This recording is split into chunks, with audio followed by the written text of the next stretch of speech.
but we appreciate you coming out here. Welcome to the Delaware State University URELA Empower Student Leadership Conference 2024. Give yourselves a hand for coming. If you can, I know you're eating. We're so excited to have you here. We just want to say welcome to each and every one of you.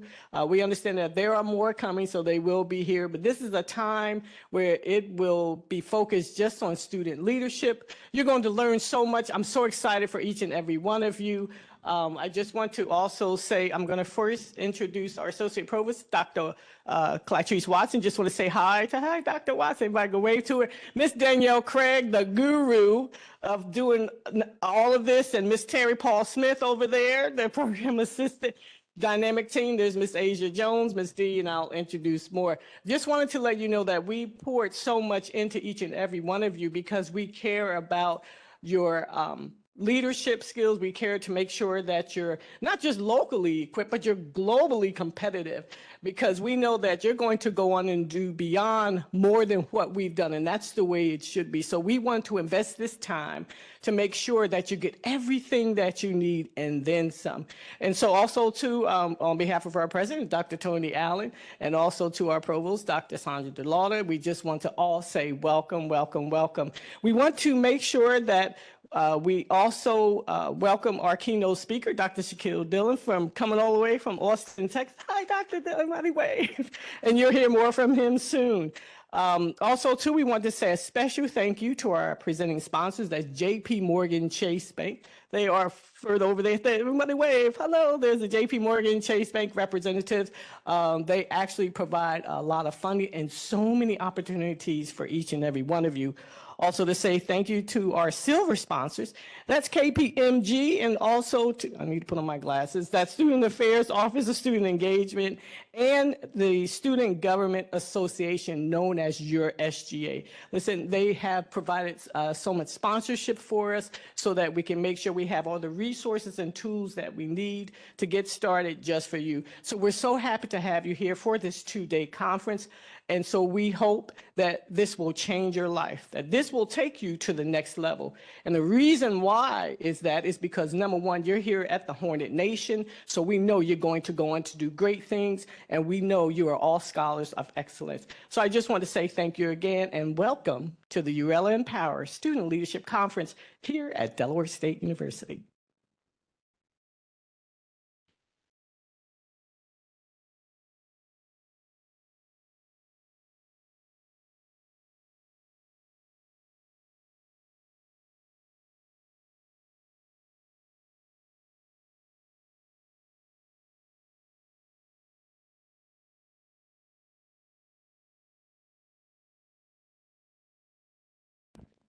There we go. Good morning, everybody. All right, yes, a little liveliness, okay? A little liveliness. I know it's early in the morning. My brain don't start clicking until 10:30 either. So, but we here, right? And we have some great things happening today. Thank you so much for showing up for us, showing up for yourselves. All right, so thank you. I look forward to seeing your growth after this conference. I'm all about empowerment of our students and growth as our leaders. So I'll be talking to some of you guys and be like, what did you learn? Tell me what was good. Give me some feedback. So again, thank you so much for coming. I'm here to give the introduction of our speaker or keynote speaker. But first, I want to make sure that you know, we do have digital programs, or like a digital landing page on your table. On one side, it is the landing page, so you guys can go on. You can see the bios of our speakers and panelists and the agenda and all that good stuff for today and tomorrow. And then on the other side is going to be your survey. So at the end of today, you're going to complete that survey. All right. I need you guys to take out your phones.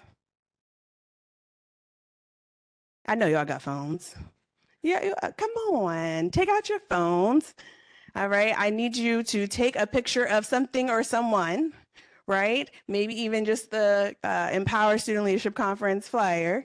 And I need you to post and say, hey, I am here. So check in, right? And then I need all of my honor students. I need y'all to be doing this. And then I want you to make sure that you share it, whether it's on your story, whether it's you're posting just on your LinkedIn, All right, everybody should have a LinkedIn, so go ahead and post that. And then all throughout the day, make sure that you're posting. Please make sure that you're tagging the Office of Urella and Delaware State University. We want to make sure that we're sharing all that we're doing and all the opportunities that you guys have for here at Delaware State as student leaders, okay? So let me do what I'm supposed to do. All right, so Dr. Shaquille K. Dillon is the Vice President of Marketing, Strategy, Impact, and Innovation at Houston Tilston. I should have asked that earlier. He'll correct it when he gets up here. University in Austin, Texas, where he spearheads the development and implementation of programs and strategies aligning with the university's mission, vision, and brand identity. With over a decade of experience in higher education, Dr. Dillon is a seasoned leader known for his transformative approach and dedication to advancing historically Black colleges and universities, HBCUs. Dr. Dillon earned a Bachelor of Arts in Political Science and a Master's of Public Administration from Southern University in Baton Rouge, Louisiana. He is currently completing up his doctorate of philosophy, but I believe he completed it, his doctorate of philosophy at the end of last year, in urban higher education from Jackson State University, further solidifying his expertise in the field. Before assuming his current role, Dr. Dillon held positions at prestigious institutions including Tennessee State University, Wiley University, and Southern University. Throughout his career, he has been committed to the success and progression of HBCUs, earning recognition such as being voted Male Advisor of the Year for 3 consecutive years at the NASCEP Student Leadership Institute. Beyond his professional accomplishments, Dr. Dillon is a multifaceted individual. He is a published author and a sought-after speaker, and he hosts Life on Bluebonnet for Houston Tilston University on KAZI 88.7 FM in Austin, Texas. His expertise extends to the media, where he was featured on HBCU 101, on Aspire TV, and Married at First Sight season 16 on Lifetime. Driven by a passion for mentoring and innovation, Dr. Dillon's commitment to excellence is evident in every aspect of his work. He prides himself on being a student-centered leader, and a lifelong learner. Dr. Shaquille Dillon defines himself as a disruptive leader, HBCU advocate, and a relentless pursuer of excellence in higher education. Please, let's give him a hand as he comes to the stage.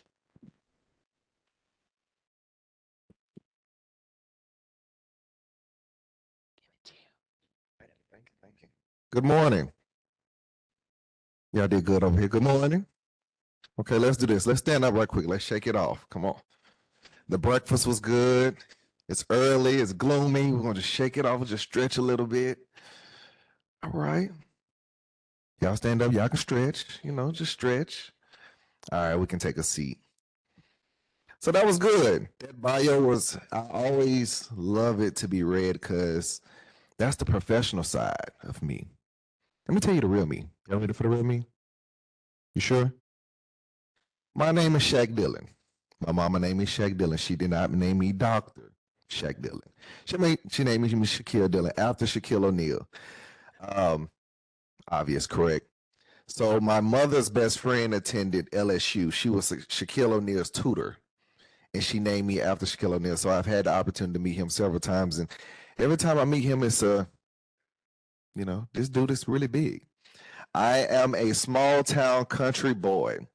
When I was younger, I used to grow watermelon and sell them, and it was $3 an hour. So just imagine, you picking watermelon for $3 an hour in the hot sun today. It's ghetto, right?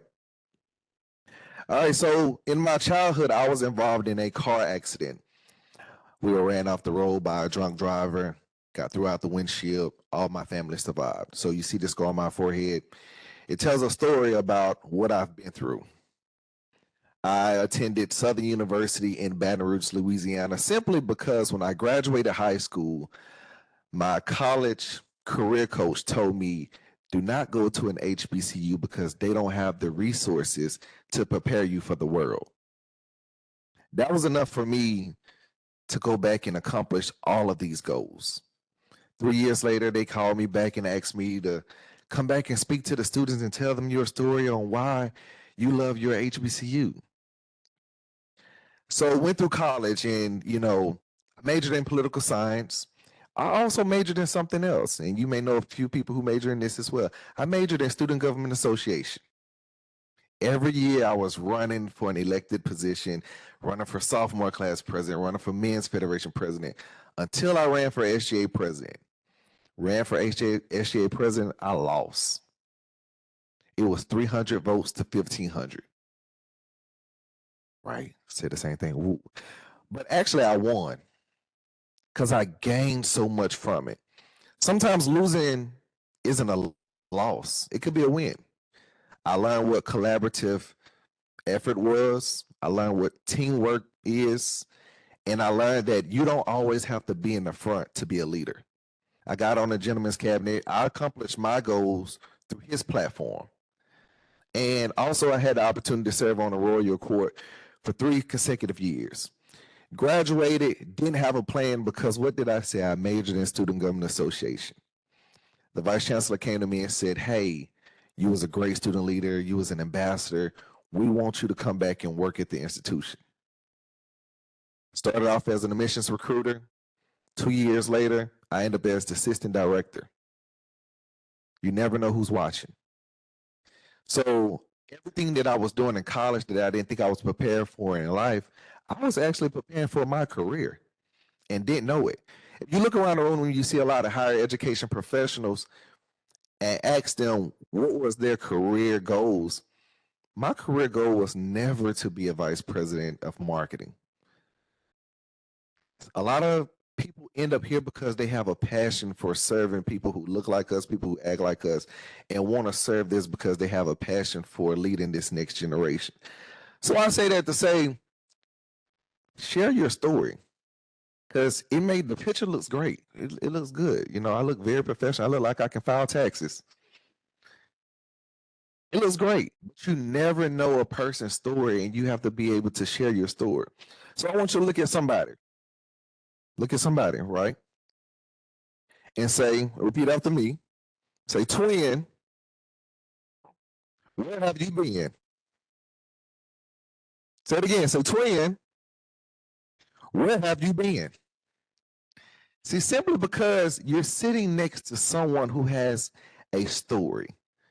You don't know how they got to where they are now. You don't know why they woke up this morning and came to this conference. Somebody didn't want to wake up and roll out of bed and put on this nice suit. You don't know where they've been. You don't know their story. But here at this leadership conference, I want you to get to know someone that you do not know and understand where they're from. I had the pleasure of meeting Ms. Jones in the back. Didn't know she was from Baton Rouge, Louisiana, and I've lived there for over 10 years. So now we have a connection. We can talk about crawfish. We can talk about king cake. We can talk about Mardi Gras. We can talk about the Sorry Saints. We have a connection. So a wise man once said, and y'all help me with this, okay? I used to pray for times like this, to rhyme like this. Finish it for me. So I had to grind like that to shine like this. Every day, everything you're doing, that's affirmation to keep going. Another philosopher said, every day the sun won't shine, but that's why. So the sun not shining today, but it will shine tomorrow. So every day you always got to use these things to keep this motivation going. So stand before you today to discuss about your life journey and where you're going versus where you've been. Like you said, twin, where have you been?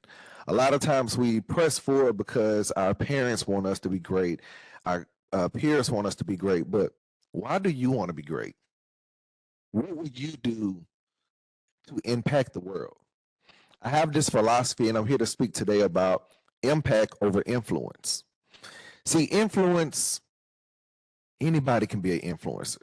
Think about that one person on your social media that you go to their page. I go to my students' pages and I steal all their captions. Because That's what they're good at. They're great at taking pictures. Somebody's great at taking pictures. Somebody's great at writing captions. What are you great at? Why do people follow you? Social media is built upon influence. All these people who follow you, they don't follow you just because they like you. It's something about you that they really love.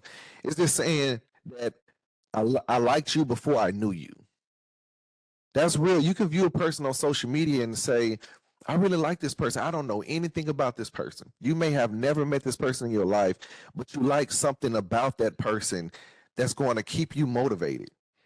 If you think about influencer, this may be above y'all, but anybody follow Cooking with Freddie Jean? Everybody know who that is? It's an older lady who's about 80 years old. And every day she cooks supper and breakfast. She put on a paper plate and it's eating good with Freddie Jean. She has influence. She have thousands of followers because she's influencing the world. Everybody want to do a get ready with me, right? We all know that person who is still at doing reels and get ready with me. I wanted to do one this morning, but I rolled out of bed and I said, yeah, I just ain't got it in me. Everybody want to do makeup tutorials. Everybody want to do something. You have a niche for something in this world that people want to see you do, and that's influence. A lot of times we're so talented, but we're afraid to share our talent with the world because we're afraid that someone is going to judge us, someone is going to think we over-exaggerating, someone is going to think I'm better than them, versus sharing your talent. You have to be unapologetically yourself. See, on my social media, I share everything. I'm a vice president. That's just a title. My life is a lifestyle. You know, one of my influences that I've had in my career is I'm always called like the cool administrator, you know, the cool advisor, simply because I understand that I was once a student. And sometimes we can get above ourselves to say, this is what you need to do, A, B, C, and D, other than asking students, what do they really need? See, as an administrator, we have to know how to show up for our students every day, and you never know what we're going through. So we may be having a bad day, you may be having a bad day, and it may just be a bad conversation. But it may be a really great day. And it may be a really great time to where we can actually sit down and prioritize your thoughts and your goals and what do you want in life. How many of us have changed our major since we got to college? I started off as a civil engineering major. I was like, I want to go out and build highways and build roads. It's so much traffic. Got in the class, I was like, I don't want to work outside my whole life. Changed my major to history. As I said, I don't think I want to major in history because I don't want to be a historian. I don't want to, be a history teacher. Then I changed to political science. And I met a young lady earlier. She said her major was political science as well. And I said, this is something that can impact and influence the world. Got involved in President Obama campaign, was on the trail. I've been involved in numerous campaigns. But one thing that helped me with my journey in political science was I was in Student Government Association. I actually knew how to run a campaign on a college campus. I actually understand what it took to prep, to be a poli-sci major. So while I was learning, I was growing. So at the time, I didn't understand what I was going through. But you have to center yourself around like-minded individuals who want to push you to do more and become more. At this point in college, you should be out of your comfort zone. If you can look back at your journey and say, I've grown, by the end of your freshman year, if you're the same person that you came in as, you have really learned nothing. Maybe your hair has changed. Maybe the clothes you wear have changed. Maybe your perception on life have changed. That's because somebody have influenced you to be a catalyst for change. We have it within us, but sometimes we just scared for it to be birthed out of us. But once you get to that point to where you're impacting the world, oh, it's a whole game changer. I've had the opportunity to work at 4 different HBCUs, and at every HBCU, they're all different. If I'm traveling through a city that an HBCU is in, I'm stopping just to see the student experience on the campus, seeing the culture, seeing the people, and actually seeing the aesthetics of campus as well, because every school is different. I've had the opportunity to learn what a private institution was versus a public institution and how the funding is different. What fundraising look like versus state funding. All of these things that you may not understand on the day-to-day operations, people sit at the table and make decisions to advance your education. And the goal of a college education is to get you from application to graduation. Everything in between, it is on you. If you sit back and allow these 4 years to pass and you have learned nothing, did nothing, that's not y'all, though. We talking about y'all friends, okay? Talking about y'all friends. But you have to get involved. Put yourself out there. If you want to do something, do it. Another philosophy I have is do it scared. A lot of times we are often scared. And as an adult, we are scared too. No one gave us a manual in life to say, hey, this is your life and this is how you need to live your life. And this is going to get you to retirement. Life is a journey, not a destination. So while you're on this journey of life, you got to think about the friends that you bring along with you. I always say, if you look in the passenger side mirror, what does it say? The object may be closer than it appears. So we all have goals. We all want to accomplish something big, right? But as you're traveling down the road of life and you're going forward, you can look back and see that the object was closer than it appeared. See, when you get in the car, you got to realize you're the driver. But you have to think about the people that you bring along with you. Who's going to be your ride or die? Who's going to be your passenger seat rider? Who's going to be the one on the aux to control the radio? So when y'all want to listen to some good music, who's going to turn you up? Who's going to be in the back giving you directions? Who's going to be in the one in the middle scared that you're driving too fast or you hitting the curve? And who's going to be the one on the other side just sleep, just glad to be there? They just ready to get to their destination. You got to choose your friends wisely. For me, I didn't find my lifelong friends till I got to college. We were all the same size. We used to steal each other clothes. But we sat down and talked about our life experience and our life journeys. And one thing that we realized that we were all products of a single parent household. And at that moment, we decided that we don't want to bring a family into this world and they are in a single parent household. So I have a lot of friends who are married. Clearly, I got married too. That's another story. But you have to determine like what you want out of this life. I have a notebook that I've kept since college and I write down my goals. And every year I go back and reevaluate all of my goals. Did I accomplish this? Do I accomplish this? Everybody too busy worrying about being the GOAT. Everybody want to be a GOAT, right? But if you break down GOAT, think about it. G, give yourself some grace. O, be optimistic. A, be authentic. And most importantly, be transparent. As a student leader, you all go through so much. And there's so much being birthed up out of you that way every day it can feel like burnout. And on the other side, we see it. And we like, slow down. You got so much more life to live if you just slow down and actually enjoy it. We get to the end of the year and we're like, oh, this semester was a lot. It didn't have to be a lot if you prepared for it. Proper preparation prevents poor performance. So by the end of the year, when you got a bad grade in the class, if you would have prepared better, you would have performed better. And for a professor, they said, well, you ran for Miss Dale State, you're involved in the sorority, you involved in this, but you didn't prepare for your academics. So the number one goal in college is to what? Go to class. You're here for one job, and that is to graduate. Once you graduate, it is on you to look back and make an impact on Dale State, what can you do? Send another student. Tell someone your journey. That way, when you come back to campus for homecoming and actually enjoy, you can pour into others and say, hey, do you need anything? How do you need me to show up for you? Can I mentor you? How many of you all have a mentor? How many of you all don't have a mentor? And that's perfectly fine.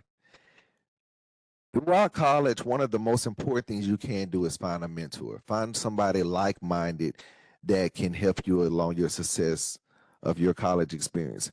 There's two parts to it. There's a mentor and there's a sponsor. You have to determine the individual, which one they are. A mentor, they're going to give you great advice. They're going to show up. They're going to support you.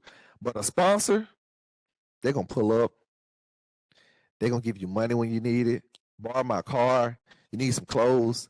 This weekend, I had an opportunity to attend the Mr. HBCU conference in St. Louis. My mister at my school didn't want to compete. He didn't feel like he was prepared enough, even though I could have prepared him. But that didn't stop me to go support my other mentees at other schools.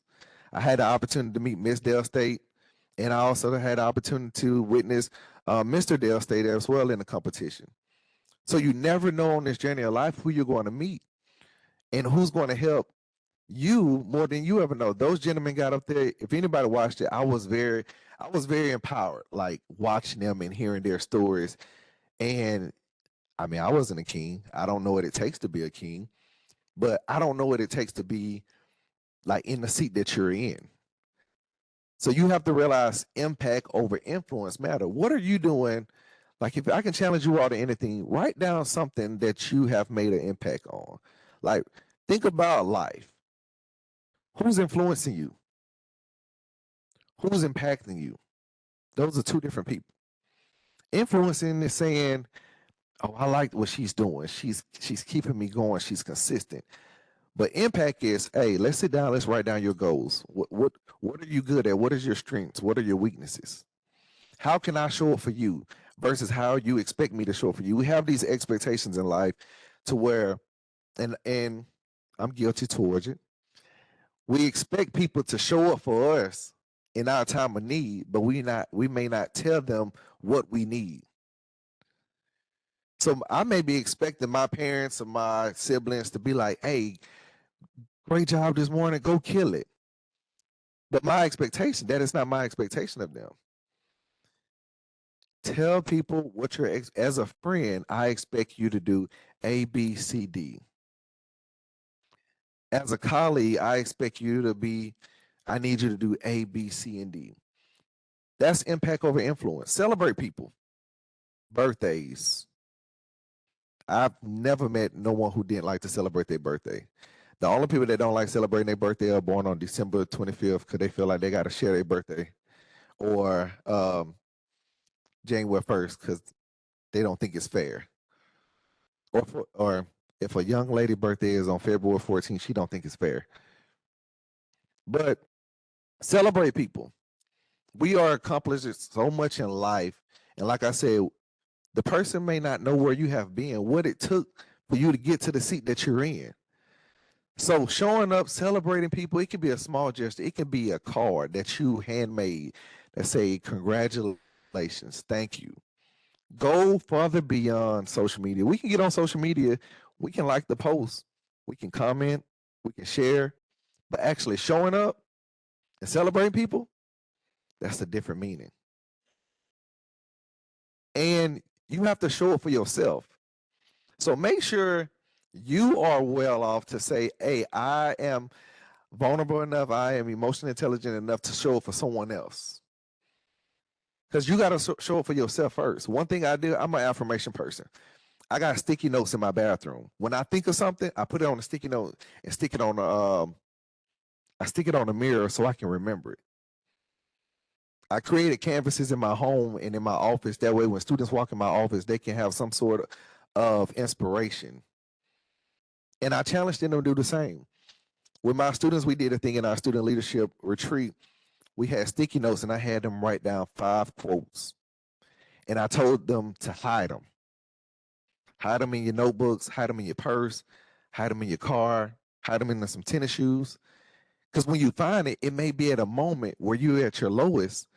That way, when you find it, that brings you the most inspiration. See, we have to show up for ourselves because we expect others to show up for us, but they may have their own thing going on. And then when you become an adult, your college friends, they're going to go off to college. I mean, they're going to go off in life and accomplish some great things. You all may end up in California, Tokyo, but it's the power of the cell phone to say, hey, I was just thinking of you. Hope you're well. You don't have to go in full conversation. You just got to make sure that people are good. I'm always trying to check up on like past student leaders because they graduate. Some of them don't have a plan, which we've been planning to have a plan and then didn't have a plan. Like I said, preparation prevents poor performance.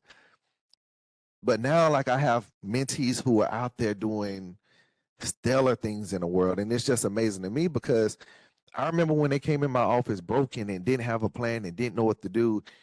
It's just conversation to actually sit down with your advisor, sit down with your professors and talk through life and say, hey, I want to know your life story, how you got to the seat that you're in.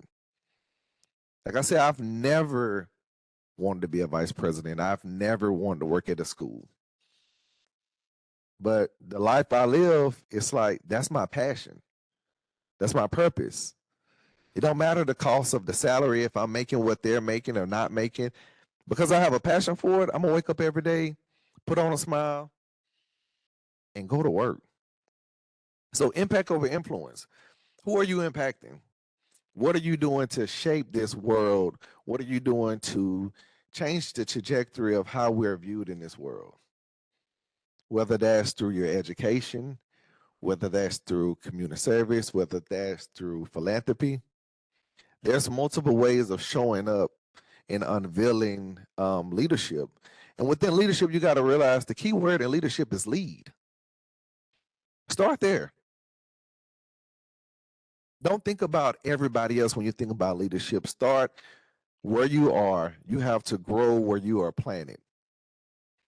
And sometimes, like I'm a plant person, sometimes with plants, you gotta, turn them around so they can get some sunlight. You gotta repot the soil. You gotta actually water the plant for it to grow. Look at your life as a plant. You plant the seed. The day you plant the seed is not the day you are given the fruit. You got to actually nurture the plant, talk to the plant, actually watch it grow. That's like a puppy or a cat or a baby. You actually have to take time to actually watch it grow, to actually nurture it. Take that same grace within yourself. We can be so hard on ourselves these days to where we don't think we're doing a great job while somebody else is on the other side saying, hey, you killing it. Hey, keep doing what you're doing. And you looking in the mirror and you saying, I don't know what they're talking about. And we're guilty as adults. We can say we can be further along in life than we are, but what we are now is enough. So while you all are getting in student leadership and engagement, it is important to bring someone else along the journey. Because one thing we don't realize is that in about 3 to 4 years, these seats are going to be filled with another student, probably these same chairs. Will they be you?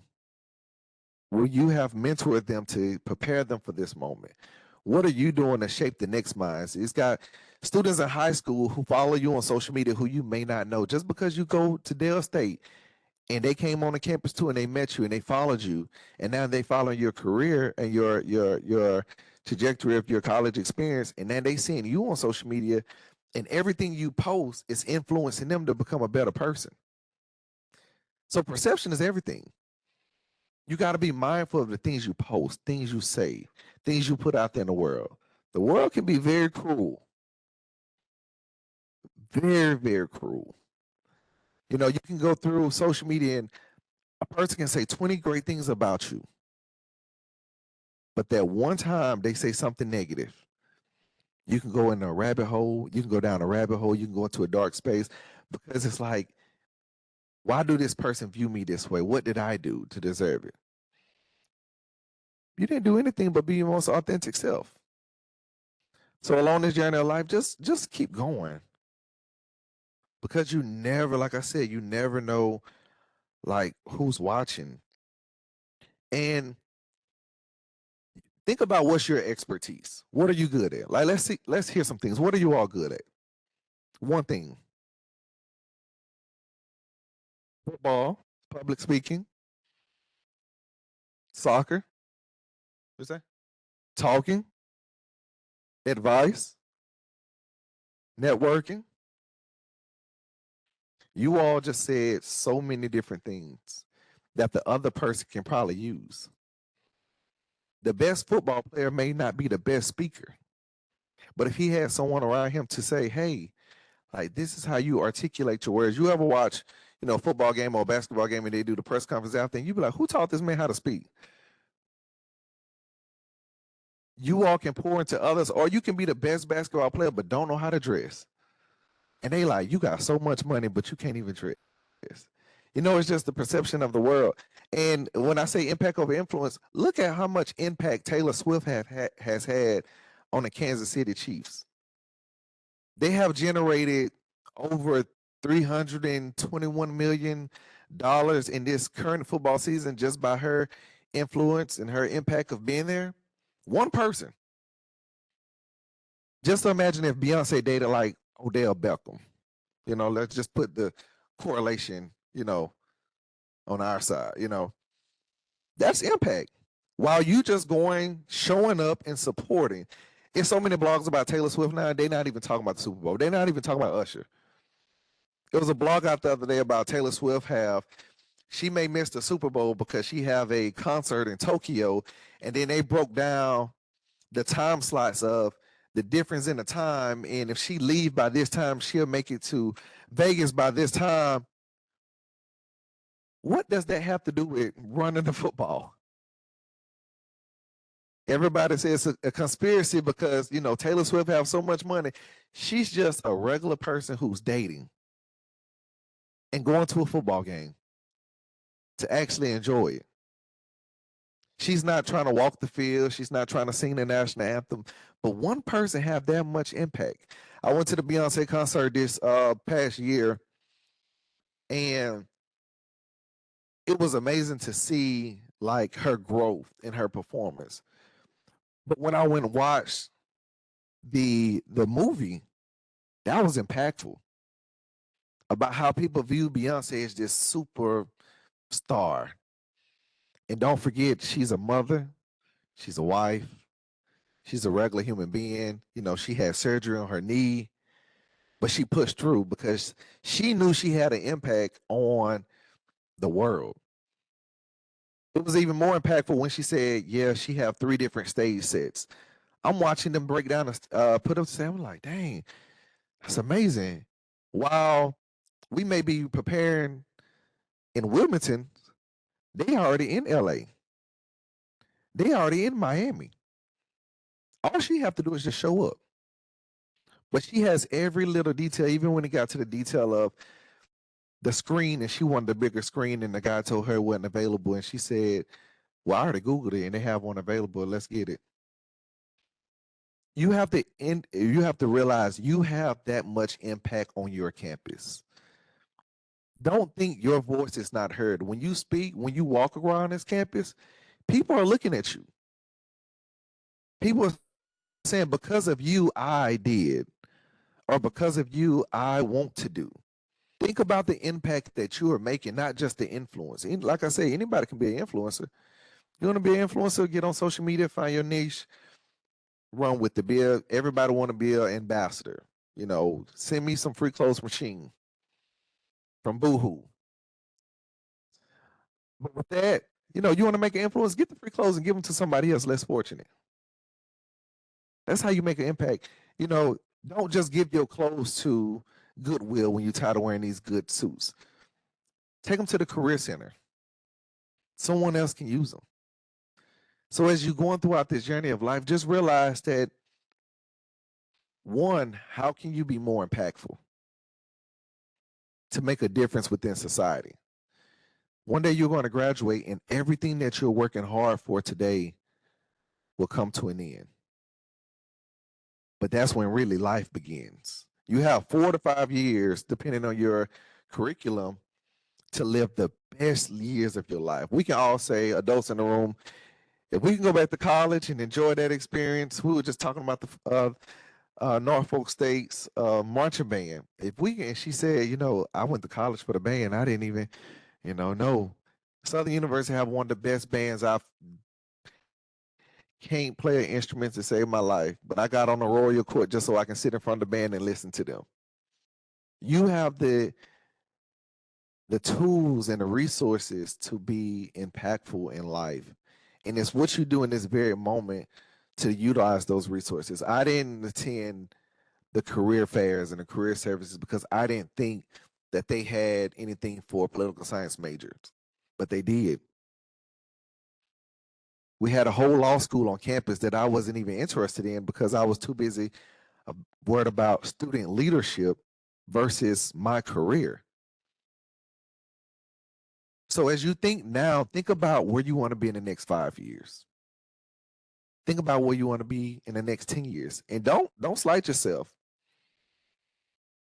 If you would have told me 10 years ago I would be standing before you being a keynote speaker at another institution in a state that I've never even been to, I would tell you, you lying. But because I believed in myself and I consider myself to be a catalyst for change and a very student-centered administrator, they don't have to be my students at my school. I can go out and make connections and network with students from other schools and see how can I show up for them. How can I be a voice of reason to tell my story? I had the opportunity to be, and we talked about it earlier, to be on a television show. That was probably one of the most challenging things I ever done in my life. But as I look back along the journey, it was needed. I've been so focused on my career and everything to where I got one of the most true things in life is to find a true purpose in love, love what you do and love others. So that opportunity ended, yeah. But regardless, I learned so much. I've had the opportunity to showcase what a HBCU did for me on national television. To get in front of the camera and said, yes, I work at Tennessee State University. I attended Southern University. I'm getting my doctorate degree. So as a Black African-American man on television, they like, oh, he's educated. Oh, he's doing things in this world. I started my own mentoring group. As I traveled to Delaware yesterday, I made it a point to stop in Tennessee for a few hours just to see the students in my last school because I know the impact I've had on their life. I only had about an hour or two with them, but it was worth leaving the airport to just go make sure that they're good. What impact would you leave on someone? How will you influence the next person? So while you're sitting in these sessions and you're hearing these keynote speakers, one of the most important things is to understand their journey in life. We can get up and say, we're Dr. Dillon, and we've done so many great things. But so much was birthed from the same seat that you were in. And you have to realize that you have the power within to unveil the true leadership that is within. So what are you going to do? Are you going to choose to lead or will you choose to follow? We have so many people who choose to follow because they are afraid to lead in this world. Like he said, he's good at football. There's so many men that want to be a stellar, good football player. Me, I didn't have the opportunity to play sports because I had a scar on my forehead from head trauma. So for me, I was at every football game rooting on my friends, supporting their goals. Hey man, how can I support you? You're not doing good in advanced math? Hey, I got you. I'll be your tutor. Sometimes you got to know how to lend the support on the other side. Because sometimes we may not understand it. We may not get it. But you have the, like gentleman said, he's good at talking. said she's good at public speaking. You can host a session right here on your campus about public speaking to get people to speak more eloquently. One of the most embarrassing moments in my life was in high school was I got on the announcements and I said, please stand for the Pledge of Announcements in front of the whole school. And my English 4 teacher pulled me to the side. And at that moment, we were applying to go to college. And she said, you know, speaking like that won't get you in college. Speaking like that won't, you know, help you through your matriculation. And when I went to college, I said, yeah, I'm majoring in civil engineering. She said, when you change your major, you come back and tell me because you will never be a civil engineer. But that helped me because I went back and said, you were right. I would never be a civil engineer because I don't want to be. She said, yeah, because I saw something in you that needed to be birthed. And it wasn't about numbers and analytics and, you know, putting Legos together. It was about getting in front of the people and actually leading the people. I look back on the community that I come from, and it's not a lot of people who go to college. And I'm pretty sure you all have the same intimates of, you know, some people just choose to stop. And that can be high school. And while you're keep pressing, you keep going, they looking at you and they like, oh, you're doing the thing. You keep going. Because once you go to an HBCU, it don't stop. You say, I'm going to just get my bachelor's, I'm done. I'm going to tell you, don't stop here. You're going to center yourself around like-minded individuals who's going to push you to go to law school, go to grad school, have your Ph.D.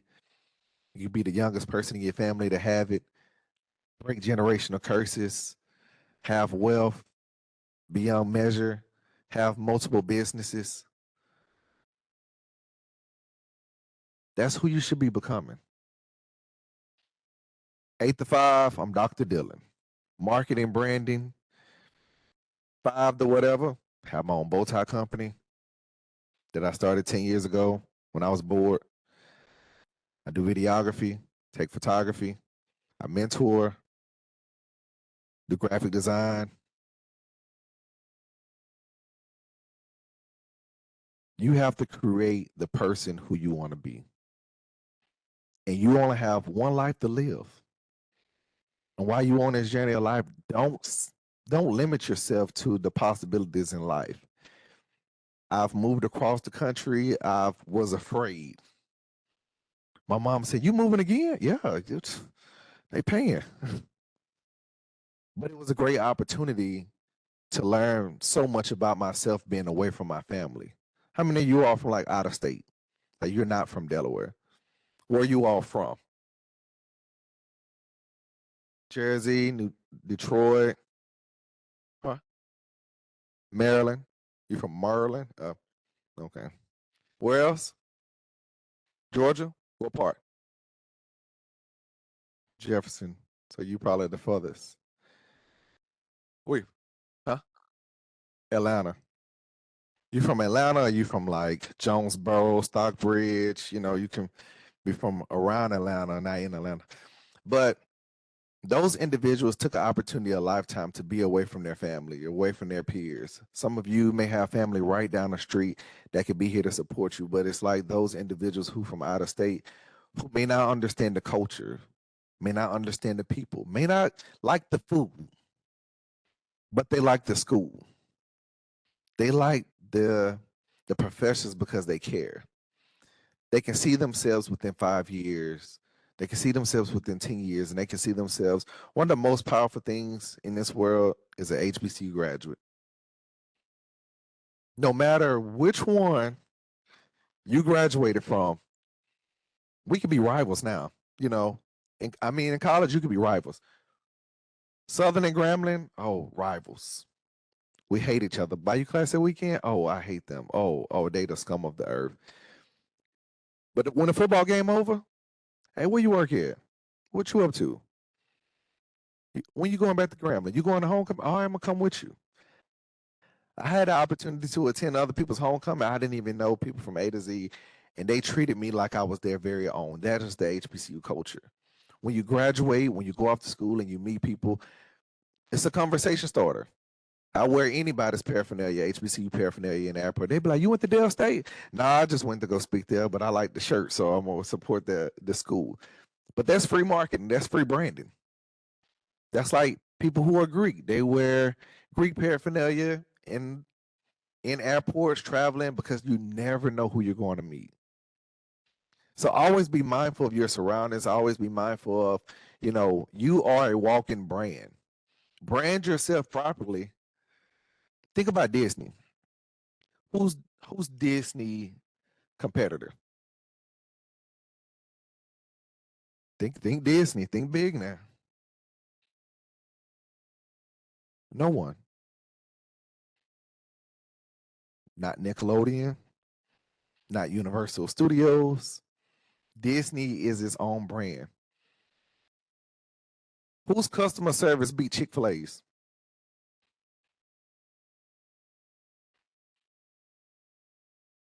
Y'all ever been to Popeyes?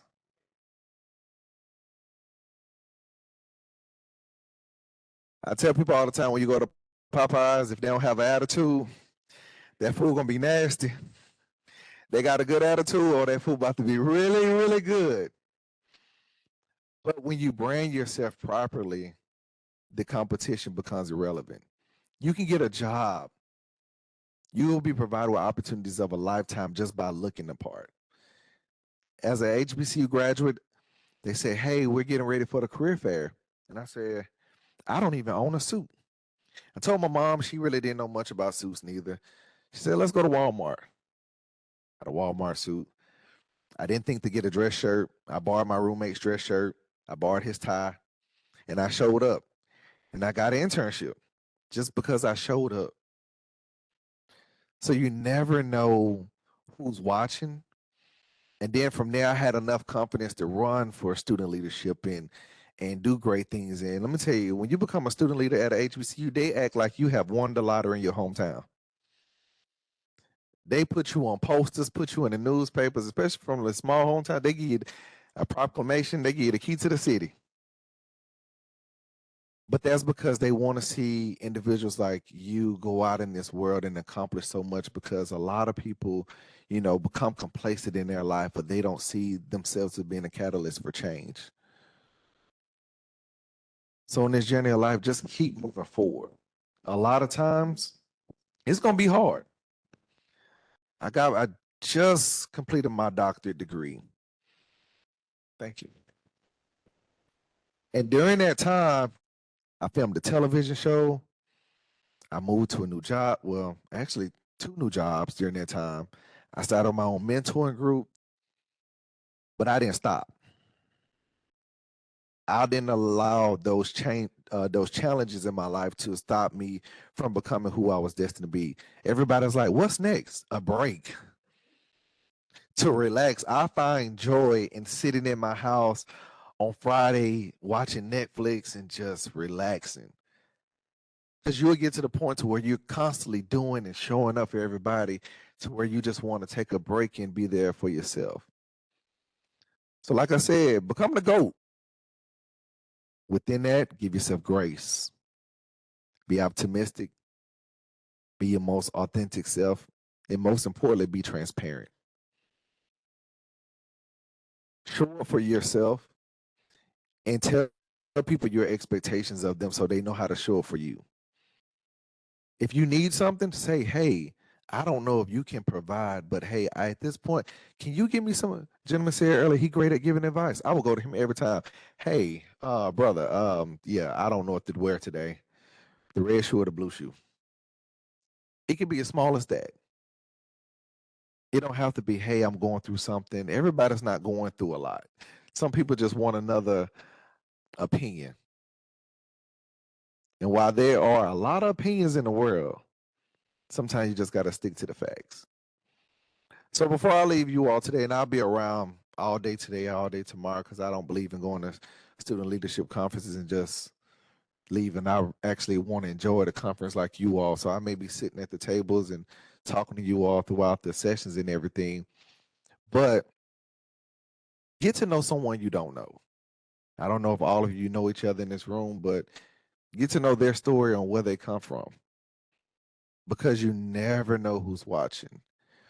And I want to do something. So I pay attention to student leadership a lot. And I met a young lady um, at a conference this past summer, and she shared the photo. I mean, the graphic. When she shared it, and she wrote a list bill with it. Is Miss Washington or Money Washington in the room? She in the room? Okay. Well, I'll talk with her on the side. She's supposed to be coming. But that goes to say you never know who's watching. And as a higher education professional, when we go to student leadership conferences, we looking at the people who stand out. We're looking at the people who want to disrupt the space, not the people who just want to sit in the back and relax and I'm just glad to be here. No, you a student leader. Get up, demand the presence in the room, control the room. Actually enjoy the space because the space is for you, not for me. I've had my time in student leadership. I've enjoyed it. But what will you do to not only influence your peers, but impact the world? So thank you all. And I'll be around to just hang out and talk with you all 2 days. Thank you all.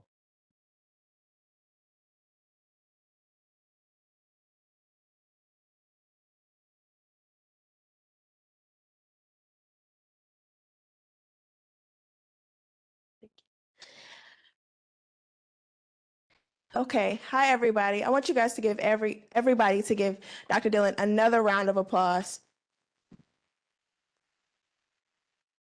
Dr. Dillon, my 225 family, thank you for giving us that amazing keynote address. You guys are going to go into a break now, but when you come back, you'll be going into the next session, which is Unveiling Leadership, the Leadership Within, an interactive panel with distinguished Delaware leaders. So I want you guys to go ahead and take this break. I want you guys to come back before 10:30 when we start. So give me 10:26, 10:27 on the clock. So I want to be looking at all your faces when that time comes, all right? Thank you.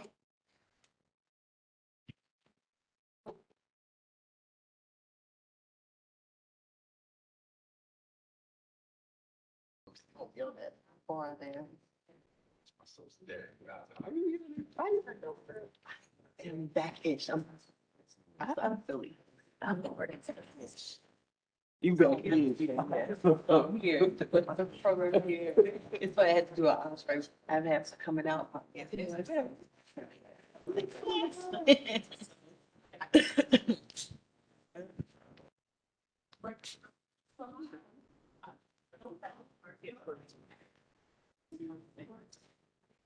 Oh, these keys. No. Oh, these keys. I did. Remember that time? Oh, these keys. Where are they coming from? We are on the final countdown to begin. I'm going to continue.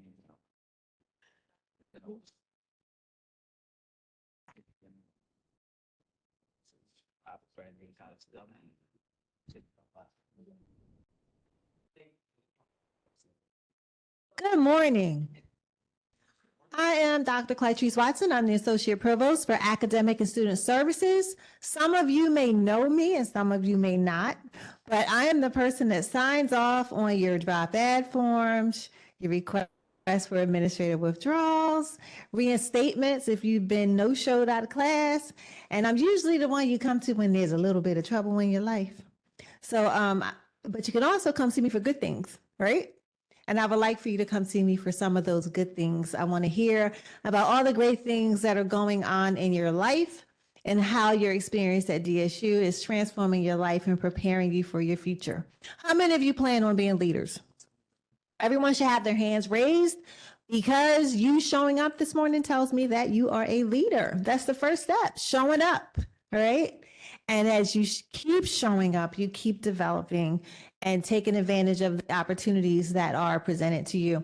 So we are so excited about Empower and excited about this panel because we have a group of dynamic, young, vibrant individuals here that are going to talk to you about their leadership journey.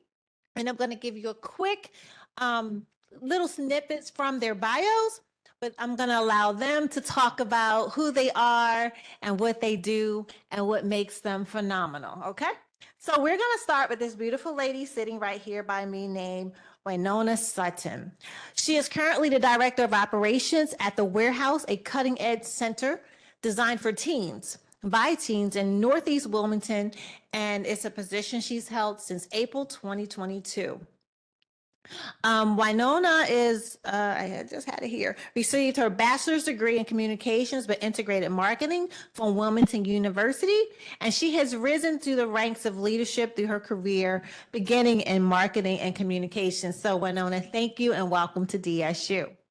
Beside Winona, and excuse me, my computer is moving a little slow this morning.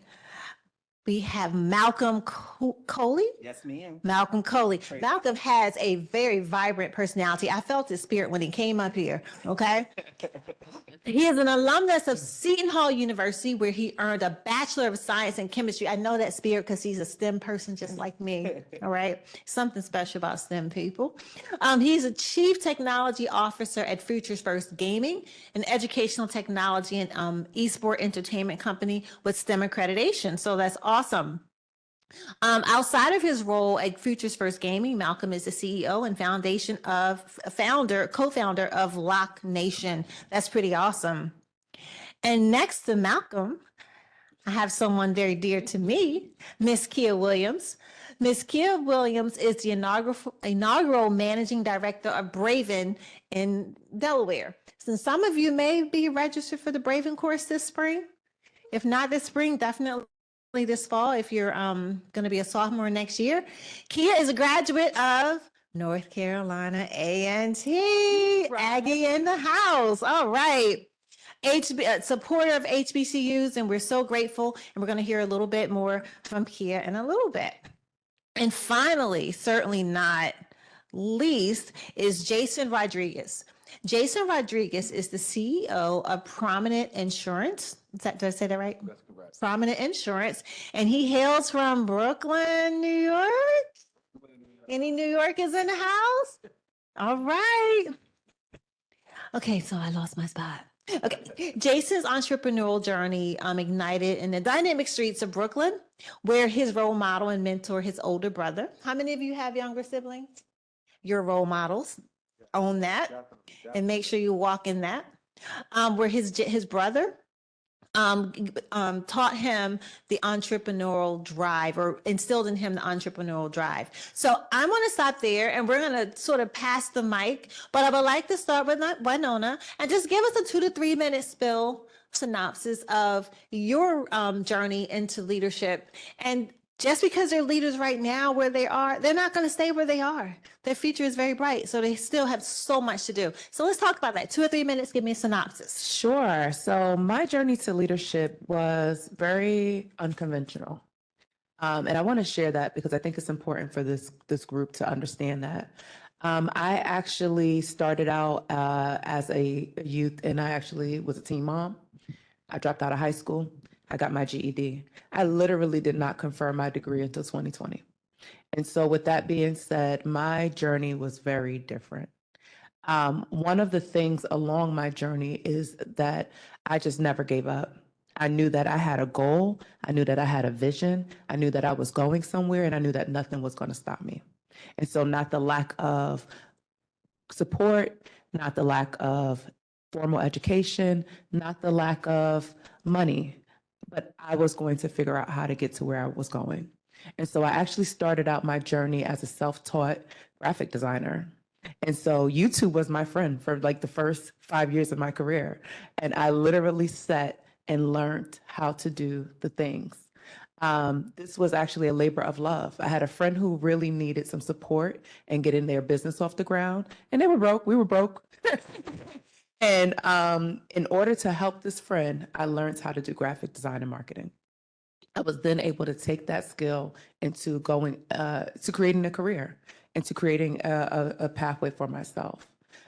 For me, showing up in every space in excellence is what forced me through the ladder to success. And I really, really, really, again, like I said, the journey was hard. The journey was unconventional, but the journey was worth it. And so now I have resilience. I felt forward. I believe failure is the pathway towards success. And so again, I wouldn't trade my journey for the world. Thanks. Oh, I'm on the screen. Hey, I like that picture too. Hey guys, hey gang, y'all need some energy. Hey gang. All right, that's what I'm talking about. Yeah, like y'all need some energy. So me, my pathway into the leadership is unconventional, just like Winona's. Shout out to you, Winona, too, for all the things that you do. I was just telling Jason earlier, I have a chemistry degree, right? So I worked at a lot of pharmaceutical companies early in my career. But what happened was I actually got fired from a job. And me getting fired from that job literally transitioned my whole career path, right? So I was doing chemistry, formulations chemistry over at a company on 896. And I got fired for messing up a $500,000 project. $500 million down the drain because I messed up, right? So yeah, I got fired. So at that particular time, though, I wanted to shift, right? I was just, like I said, I was telling Jason earlier, I wanted to work at Apple. And that's exactly what I did. As I got fired from one job, I transitioned into another job. And that's when my leadership journey really started to cultivate, understanding how much the tech, everybody in here got an iPhone, right? If y'all got a green bubble, y'all outside of this conversation. But at Apple, I learned how powerful technology was and how much it impacted Black and brown people on a daily basis, right? And that was something where I wanted to be. I wanted to be a leader. I wanted to be a thought leader in that particular space, and that's exactly what I did. So at Apple, I walked in all of the leadership roles at Apple. And as I walked in those leadership roles, I understood that there was something bigger, better, and brighter, right? Even though you're at a super big company, you're like, oh, Apple, right? There was something bigger and better for me, and I had to transition. I had to learn, but I also had to transition through that. And that experience at Apple really cultivated my leadership skills, how to talk to people, how to build relationships, and how to really navigate out of awkward situations. That's a skill, navigating out of awkward situations. So that's where my leadership story really started, because like I was the guy at Apple. If you came in that Apple store, where's Malcolm? I want to talk to Malcolm, right? So that's when my leadership story really started, and now I'm sitting here talking to y'all about that. Good morning, everyone. It's good to be with you. It's a full circle moment. Jason and I were on the board of Urban League Young Professionals together for years, and now back at it on the table. So yeah, I would say for me, the evolution of leadership has looked like pivoting with life, honestly. So my career began with NASCAR. I did PR for their diversity program. So when I was hired, I was the only woman and the only Black person on the road with NASCAR's demographic, which is not me. And so I cut my teeth big time in sports marketing. And I think I realized when we were doing all of these fun events with celebrities and activations and big brands, and we would have celebrities at the track and do parties at night, and during the day we would take students and talk about careers in STEM and all this other stuff. And I was like, man, there's a disconnect from these rich, wealthy folks who came from these same communities. And so that just really got me thinking. And I was like, so the bug for Black philanthropy bit me back then. I'm like, how do we really empower ourselves and really utilize that wealth? Because I saw two things happen over and over. They either went to all white teams or kept everybody from the hood and Pookie and them were not qualified to run their foundation. And so I felt like there was like a gap. So that put me down the journey into higher education, and I loved it, but I knew I didn't want to work on a college campus forever. Started working for nonprofits, became the youngest executive director for a national organization called Communities in Schools, and then started working for foundations again. But each time there was a major like transition in life. It's sort of like they say, like when people cut their hair, they're transitioning. When I changed my job, transitioning. So I was a consultant for many years for myself and loved that. But that looked like traveling the world and working long hours, and you eat what you kill. And now I'm a mom of two really little boys, and that lifestyle didn't work anymore. And so I heard of an opportunity with this amazing organization called Braven. And so that was the next move that made the most sense. And so I think my leadership journey has been figuring out what it means to be one of the only Black women in the room in leadership positions, and to know when to pivot and really do where you can excel, but it also doesn't compromise who you are and where you are in your life at the moment. So looking forward to talking more with you all about that. Yes, how you doing, ladies and gentlemen? I'm Jason Rodriguez, CEO of Prominent Insurance Services. And my first NASCAR event was with you. I didn't know you did put that together. And we was on, it was exclusive. We was on, yeah, we was in a pit. And I remember them telling me, they was like, hey, if you don't leave the pit, you're going to be here to the end of the game. I said, nah, I'd rather stay in the first row, you know? So thank you I didn't know that you put that together, you know? So my leadership journey, same situations, unconventional, you know, never had a job in my life, didn't, just been around entrepreneurs, didn't know nothing else. I didn't know, you know, we were just taught do for self. And whatever, you know, like I said, my brother was introducing me to entrepreneurship. We used to take advantage of all holidays like you see people do today. You know, Thanksgiving, Valentine's Day, we selling birthday, you know, we selling balloons, all types of holidays. We took advantage of the opportunities that it was presented to us. So, you know, we have multiple different, as you grow up, you start to, you know, take life a little bit seriously. And the worst part about not having a job, you don't have no organization. So we winged everything, you know, we fell in hole after hole after hole, you know, and we had to find out the hard way. So as you growing up, as leader today, you'll find out, you know, having organization is the key, you know, in order to be, you know, knowing where you want to go. So on my entrepreneur journey, it's just been a very rewarding. You know, CEO of Prominent Insurance today, 2 offices, Philadelphia, and one of the things that we're doing, we're increasing minority participation. So we have we're the first minority company to franchise in the insurance space, and we have a path to partnership for people like you to get into the industry because it's a great industry, and this is what we're doing today in our leadership. So looking forward to speaking to everybody about that as well. Thank you for having us. Fantastic. So we have a very diverse panel, everyone with a different story, but there are some commonalities or similarities that we might touch on today.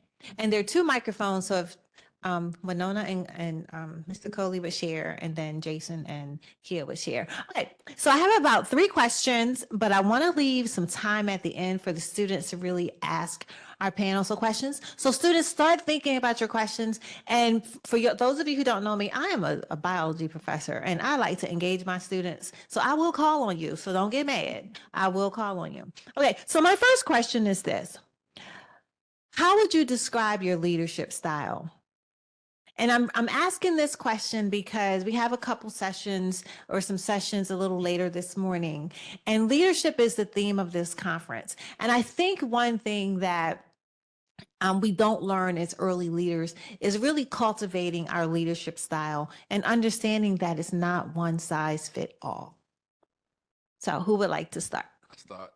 Because it came to my mind. My leadership style is unorthodox. You know, you gotta, you know, being an entrepreneur and the way the world is moving so quickly with digital and, you know, all of these internet platforms, especially the emergence of AI, you always got to be able to pivot. You know, these big companies, they fall off the, you know, the map because they can't turn. We being a lean company, when something needs to be done, we can turn we don't have a lot of, I would say, politics in our business, you know, where it could be situations where you can't change as quickly because you got to go through all of this red tape, you know, regulations and things of that nature. So I would say being able to pivot, being able to, you know, when you see where the puck is going, go right there. You know, we able to do that. So that's being unorthodox. That's, I would say. Yeah.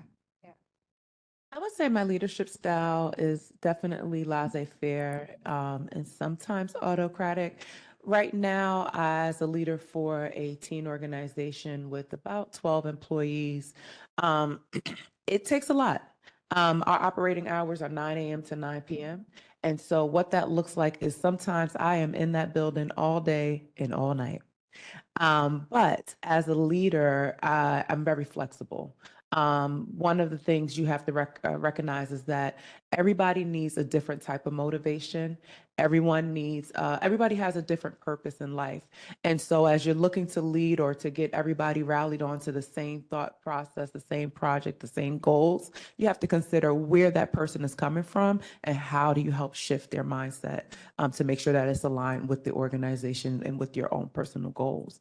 And so as a leader, I definitely sort of allow people to show up as their best selves. I do have a laissez-faire approach, and so I allow them I'm a little bit lax. Hey, here's the goal. Figure out how you want to get towards that goal. I'm not going to micromanage you. I'm not going to, force you to go my way or think my way, but figure it out on your own. And now, if it's looking like we're not meeting the goal, is where I would reassess and figure out how I can help support our team to get to our goals in the best way. And so I think that is the way I show up as a leader at work. The way I show up as a leader in my personal life and in my community looks very different. And I think that is just leading by example. As I mentioned earlier, for me, it was really important for a few reasons. I started out, as I mentioned, with the marketing and being self-taught. But then I went on to open up my own hip hop magazine based off of the experiences that I had, which was a really great and fun thing. It was funny when you were talking about the activations and the events and all the good fun stuff. It was great. It was so much good times, but it wasn't sustainable as a mom. And I say that to say, as I go through and have my personal journey of being a leader in the community, I think about all of those moments of where I started out from sort of humble beginnings, or I really didn't know where I was going, or I really didn't know how I was showing up, and I had to figure my way out along the way. I had to figure out my path along the way. So that being said, I really right now show up in that way, in a way where I sort of, as a leader in the community, I just lead by example. I do the things that I know that are good for me. I show up as my best self at all times. And even me going to get my degree in 2020 was because I wanted to show up as a leader for my children and for my community, for the people, my siblings, the people who I know that didn't have that example of what this looked like. And so I had to be the first one to do it in my family. And so I say all that to say, just remember when you're showing up, someone mentioned it earlier, you are the leader. You are the person that people are looking up to. You probably are the first ones in your family doing this for the first time. And so just, again, showing up in excellence and just continuing to push past some of the hardships that may come along the way. You dope. I don't be like you when I grow up. Okay, don't try you doing it. I would say my leadership style is transformational, right? Like I want to put myself in a position to give anybody who's underneath of me, who's on the side of me, who's in the front of me, the skills and the resources and the relationships that y'all need in order to, just do whatever it is that you got to do. Everybody who comes to work for me, I'm always like, well, what is it that you want to do? Where do you want to be? And how do you want to go about it, right? And how can I be the person to get you to that point? So I don't care if you want to, shine shoes for the rest of your life. Well, I know the best shoe shiner on the other side of town, and I'm going to connect the dots with you like right now, right? But I'm also very, very, very empathetic, right? Having emotional intelligence as you lead is critical in this day and age, right? If you don't really put yourself in a position where you understand how the other person feels, where the other person is coming from, then can you really call yourself a leader if you don't have the ability to do that? So I'm really big on emotional intelligence, really transformational, and I just want to be in a position to put everybody on. If I could put you on through, like I said, my relationships, my resources, or the knowledge that I have, that's what I want to do, because, at this age where you guys are at right now, I wasn't even thinking about entrepreneurship. I wasn't thinking about being a leader. I wasn't thinking about any of the things. I was just like, I'm in college and I'm trying to get me a job, right? So me being in this place where I'm at right now and being able to have the skills and the resources and the relationships to put other people on, in my mind, that's true impact, right? That's the real impact, because I want everybody in here to be a millionaire, right? How can I put you in position to be exactly that? Right? Or I want you guys to be in a position to change the whole dynamic of your family, because I'm pretty sure a bunch of y'all in here probably came from the same hoods that I came from. So how can I put you in a position to completely change the dynamic of your family? And that's what I want to do. That's what I feel like I'm purposed to do, right? So, transformational yet empathetic and have the high level emotional intelligence. Malcolm is literally the plug. You can just feel the spirit. I'm a little churchy and a detective. Praise God. Okay. Praise God. Praise God. Praise God. Okay. Something wrong. Hello? Okay. You're gonna repeat? I'll speak up till we figure that out. So I think I hear definitely parts of my leadership style with everyone. I think it depends on the where the person is in their career that I'm managing. I'd say that I think I've learned to be really important part of my leadership. The thread is very clear, honest communication and feedback.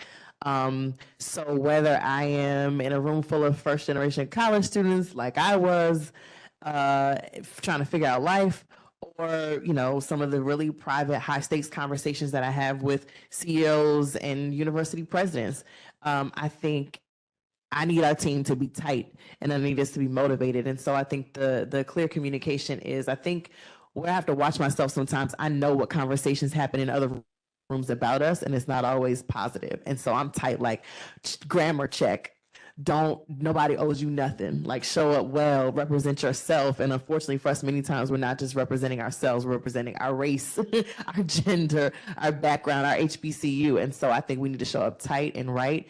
But like very clear communication. I think feedback is important. I think we do people a disservice when we're not honest and candid with each other, because you have the opportunity to learn and grow. And so I try to share my mistakes and my learnings very candidly and give feedback, because other people may not tell you and they'll just count you out. It may not give you the second chance.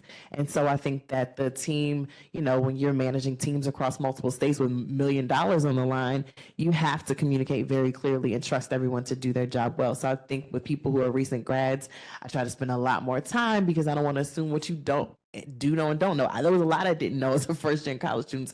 My parents sent me out to the world with love and prayers, and that was it. I had to learn the rest, and so I try to be very specific about things and not assume. And more senior people, I have very high expectations because you need to keep the train rolling while I'm out making the bucks so we can all get paid. So I think it varies, but I would say the through line would be always ask for feedback and receive it as a gift, honestly. And all feedback is not negative, even if it's something that makes you say, ouch, or you have to evaluate yourself. So I think being a really clear communicator, written and orally, is important to represent yourself and your organization well, and asking for help when you need it. Don't try to be so self-sufficient that you get to the point where you've made, mistakes that aren't as easily reconciled. So I think asking for help and really relying on your team is important as well. And being that for your team as a leader is important as well. So real quick, right? We're conditioned to get everything from the muscle. I'm glad Kia said asking for help. You don't have to get everything from the muscle. It's okay to ask for help. If I would have understood how to ask for help earlier in my career, I would be so much further than what I am right now. And also, sometimes the help does not look like you. That's right. They could be Asian, they could be white, they could be Indian, all the things. It's okay to get help. And I'll leave it at that. Excellent advice.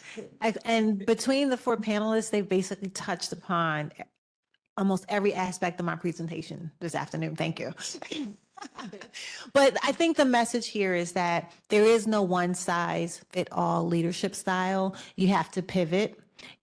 You have to be flexible. You have to use a leadership style for different people, right? To meet the needs of the folks that you're leading. So I'm so glad that you all shared something different again, but they're all tied together. There's a connection between all of your leadership styles. And I think being unorthodox is the most powerful, because you have to be willing as a leader to step out the box, step out your comfort zone, step out the normal, and just be courageous enough to try something different.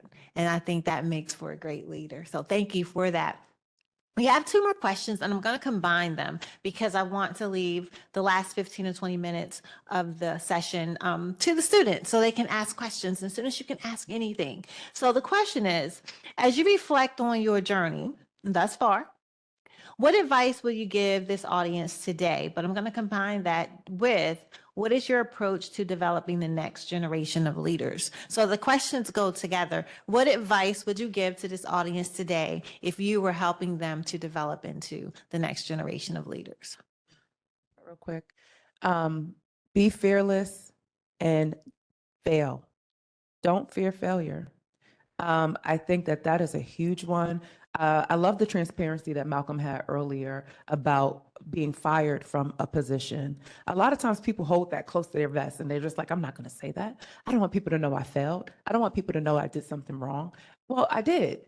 And it was the best thing that ever happened in my life. Right. And so failure can be your friend. And it is so important to realize that it's going to hurt when it happens. Oh, it's going to hurt. That failing hurts. It does not feel good. right? It gives you, it brings up all these things internally. It's like, okay, am I a failure? If something I'm doing really wrong, can I be my best self? Am I not being my best self? It brings up all of these thoughts and ideas in your head. But it's going to be the most impactful thing that can happen to you. In a lot of cases, it's going to propel you forward. You're going to fail forward. Guess what? You're not going to fail. You're not going to fail in that way ever again. Sometimes you might have to fall down twice.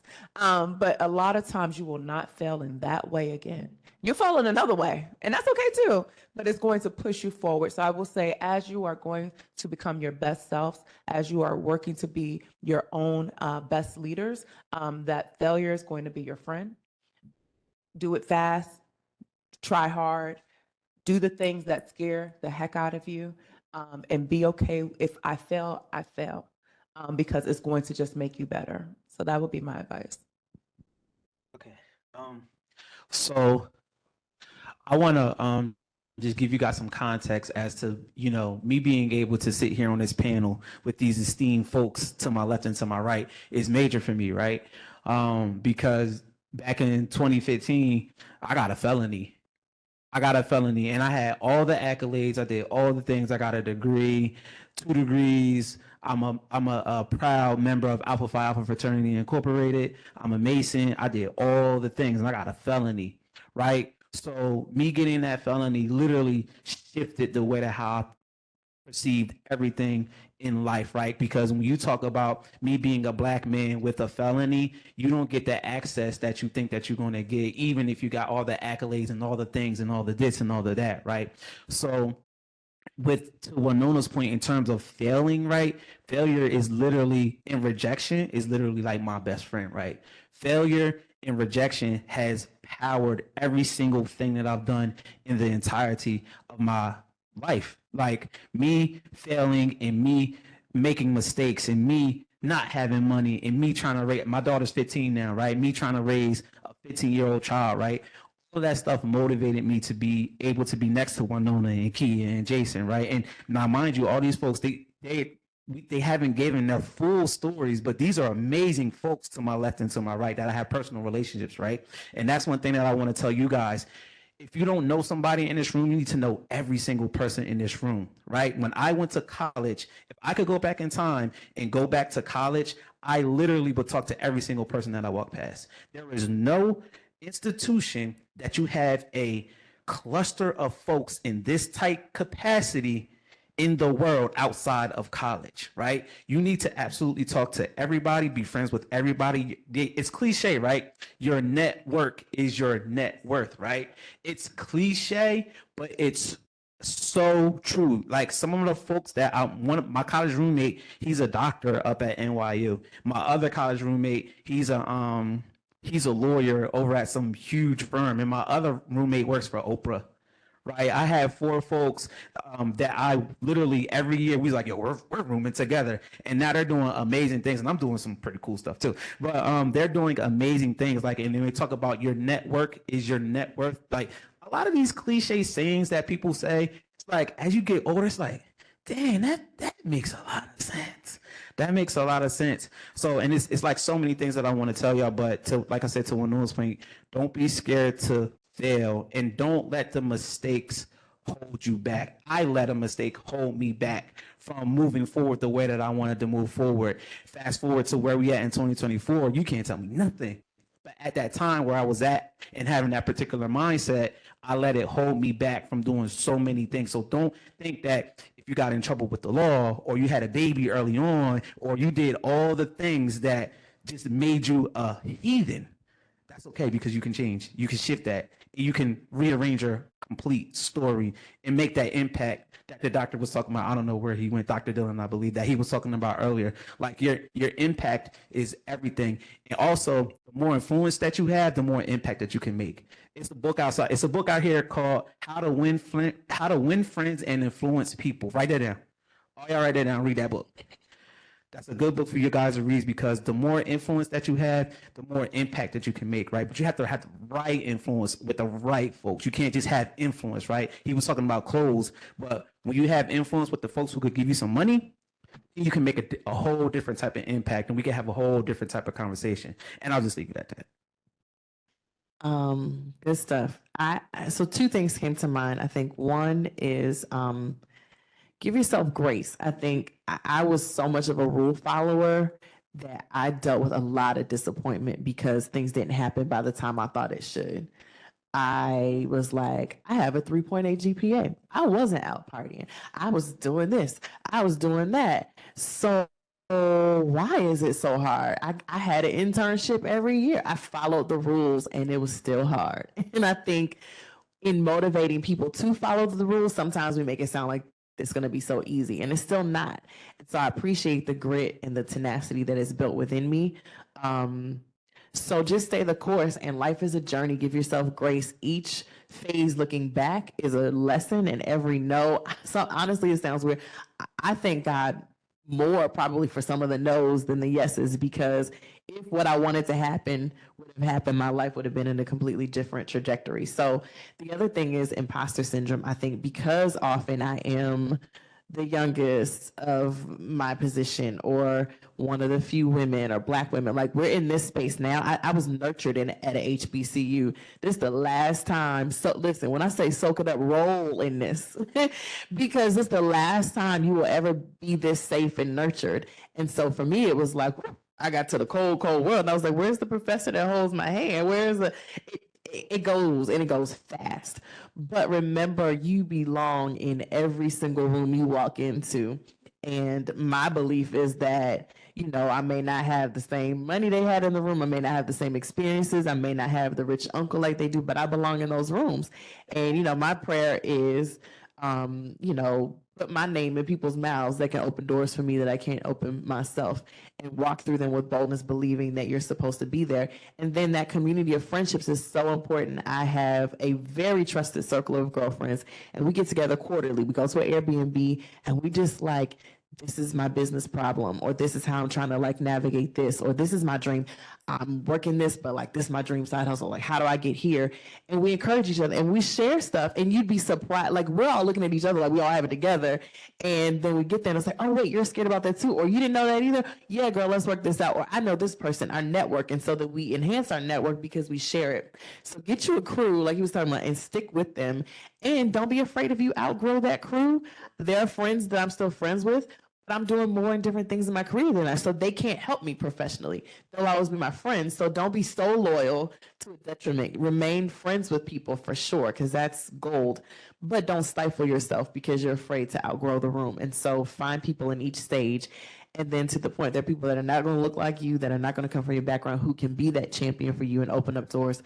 So be open to help and support and network in whatever form it comes. But you belong in the room, so show up and act like it and do your thing when you get there.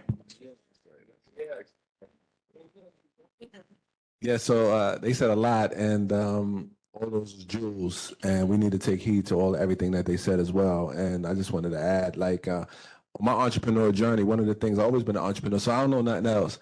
And I speak to entrepreneurs all the time. And one of the biggest things I be having to coach them through is that we have great ideas, but we scared to execute on them.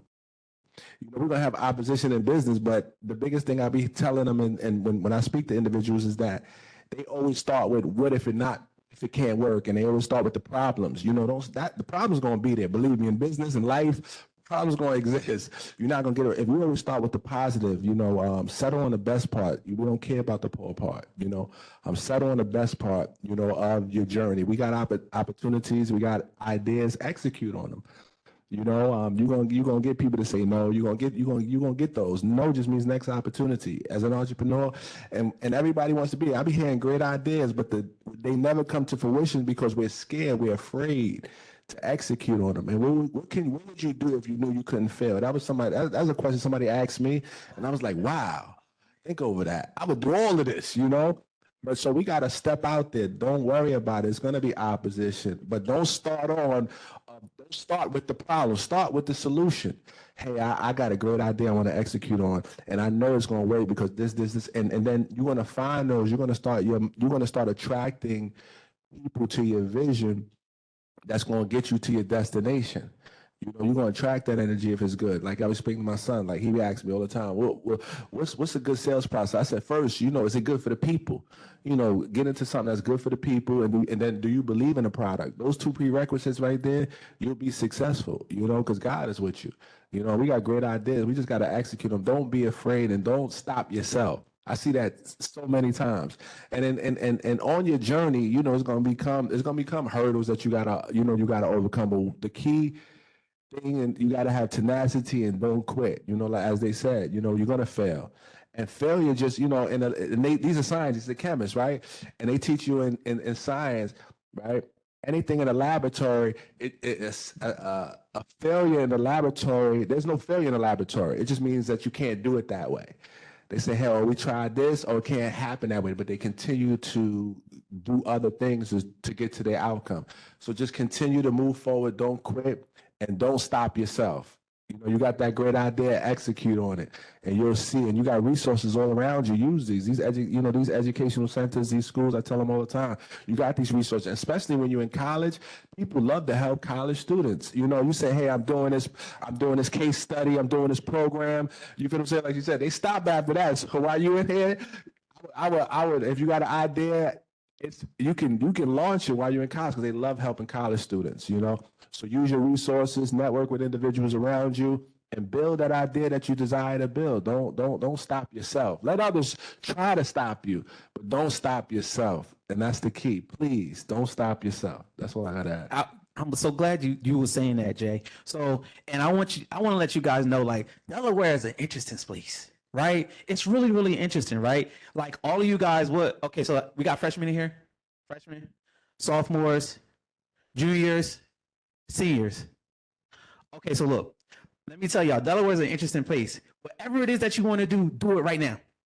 Because there's no place where you can literally, it's 1 degree of separation from everybody in the state. Me and Winona, right now, we could call the governor right now. They'd be like, yo, what's up? Right now. So there's no other state that you can do this in. Literally, like if I'm born and raised in New Jersey, I couldn't do this in New Jersey. Right? If I wanted to do this for New Jersey, it would take me years to do this in New Jersey, whereas it took me a couple years to do it here. And of course, navigating, you got to be relentless, right? But you can literally it's 1 degree of separation from everybody in the state of Delaware. That's so unique to this place, and you guys could leverage that right now. I don't care what you want to do. I don't care if you're freshman, sophomore, junior, senior, whatever it is that you want to do it right now. Right now, especially in 2024, it's going to be a lot of money flowing through the state of Delaware. Do it right now. I'm telling you, I want y'all to get to the money while y'all in school. Whatever it is, I don't care, graphic designer, I don't care if you want to play football, I don't care if you want, like I was saying earlier, shine shoes. Jason was talking about AI earlier. There's actually, if you guys don't know about hydrogen is on the way to Delaware. Like, whatever it is that you want to do it right now, do it in Delaware, and get the connections right now. Like you can literally send somebody a Facebook message, send an email, make a phone call. Like where Dr. Ya at? I don't know where Dr. Ya at, but there's people around you who are connected to the folks that you need to talk to right here at this school. So yeah, do it right now. That's it. Amen. So guys, I hope you realize the value of what these individuals just shared with you. It's priceless. And I can say that being, advanced in my career, and I'm much older than most of y'all. When I was in college at Norfolk State University, I don't remember having sessions like this. I'm not saying that they did not have them, but I don't remember them. I didn't go. I was a biology major, head down working, but no one told me, girl, you need to build your network. I'm not really one to, I am now, but at your age, I wasn't. But build your network. Everyone in here should know each other when you leave. Everyone in here should introduce yourself to every panelist, to Dr. Dillon, to me, right? We need to know who you are. This is how you build your network. So the information that they just shared, I hope you took notes. I hope you typed it in your phone. You have better memories than me. I hope you remember it. But whatever it is, take away these golden nuggets that have been shared with you and utilize them. So now it's your turn to talk. Who would like to ask either of our panelists any questions? And Dr. Dillon, I'm gonna put you on the spot too. If they have a question that they want to ask you, we have time. So just raise your hand. I'll run over to you. I walk and bring the microphone. Hi, so my name's Aaliyah and I'm a biology major. So my question's for Dr. Malcolm, well, Mr. Malcolm. So my question is, did you have any challenges being a Black man in STEM? And if so, what was those challenges and what motivated you through those challenges? Thank you for that question. So it's interesting that I'm still in STEM, right? Because my gaming, it just shifted a little bit, right? So I play video games for a living, just so that all y'all know, I literally play video games for a living, right? But let's go all the way back to when I actually first started. My issues was that I wasn't strong enough when it was time for me to really perform. And when we was talking about asking for help earlier, I literally was that guy who asked for so much help because I wasn't as strong as everybody else in these particular subjects. When you talk about math and science and all the things, I was strong, but I wasn't as strong, right? And I think that's one of the crutches that because we're always so used to getting it from the muscle, right? When we have these opportunities, that's where I learned to start asking for help, like really, really, really, really early. And like I said earlier, the help did not look like me. The help, and even when I started to work at the pharmaceutical company, so I worked at Pfizer, I worked at Merck, I worked at Sharing Cloud, I worked at a bunch of pharmaceutical companies, and anytime I asked for help, there was nobody around that looked like me for me to ask for help. So yes, you do have the one side of all of the institutionalized racism, right? But there's always a few folks that you can always pinpoint that's like, oh, I'll give you a little bit of help, or I'll put you in position so that you can do this, right? Find those folks. It might be a little bit difficult, but there's folks around that will give you that help in order for you to go a little bit further, right? What exactly do you want to do with? Oh, great. We need you, right? Yeah, you got a vision. And now, and let me give you this because I want to put you on. There's several people across the state that's doing what you're doing, like what you want to do right now. So I don't want you to think that we live in a different day and age, right, with so much social media and all the digital things, right, where you can actually just reach out to people and find the help. So like you got, I think they're trying to build a med school in Delaware, if I'm not mistaken. Like I think that's on the way. So what I will do is you connect with me and I'll give you all the context that you need so that you don't have to go through the things that I went through. I'm here so that you could go ahead and walk and run and all the things, right? So, but that was my issue. I just wasn't as strong as the rest of the kids that were in my program. And actually, I wasn't even, when I started working at all these pharmaceutical companies, I just wasn't as strong in math and science as everybody else was. So I had to take the extra steps to get the help. And I had to work a little bit harder. I had to work a little bit later. I had to study a little bit harder, right? And even when I got into these places, I had to go a little bit deeper in terms of the research. I had to go a little bit deeper in terms of reaching out for people. I just had to go a little bit deeper because I had to show up with excellence. And if I did not, it was a problem. So now, since I did that, I'm in position to help you. So.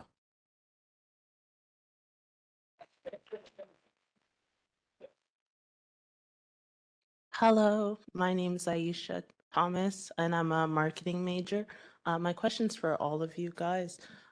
We always talk about leadership and trying to make an impact, but how exactly do you deal with, I guess, the burden or the responsibility that people are looking at you like you're in charge of, or your actions or something you say will affect this person's future, or the fact that they could fail because of something you did? How do you deal with that? That's a wonderful, wonderful question. So two quick answers. One is, again, kind of back to what I said around imposter syndrome, like believing when you're in a room, God has ordained you to be in that room, you belong there like everyone else. And so to me, that takes kind of the pressure off of even mistakes, just really getting to know and believing who you are. I was at an event, so I launched Kirk Franklin's foundation for him, and he was doing an interview with Steve Harvey, and they were talking about when basically Steve Harvey was talking to Tom Cruise, and he said, when did you know you were like really rich and successful? And Tom's answer was interesting. And then Steve responded, it was like, as a Black person, like, I didn't just make it. I had to expect when Tom Hanks made it or Tom Cruise. They were talking about one of the times. He was saying when he made it, he made it. When he made it, the whole community was like, "We won," you know. And then there was people they needed rent paid and they needed help. And they wanted to get on that. So there's a different pressure for us for sure that is much more communal because we've not had the generational wealth necessarily. So I do think that we have a responsibility to give back.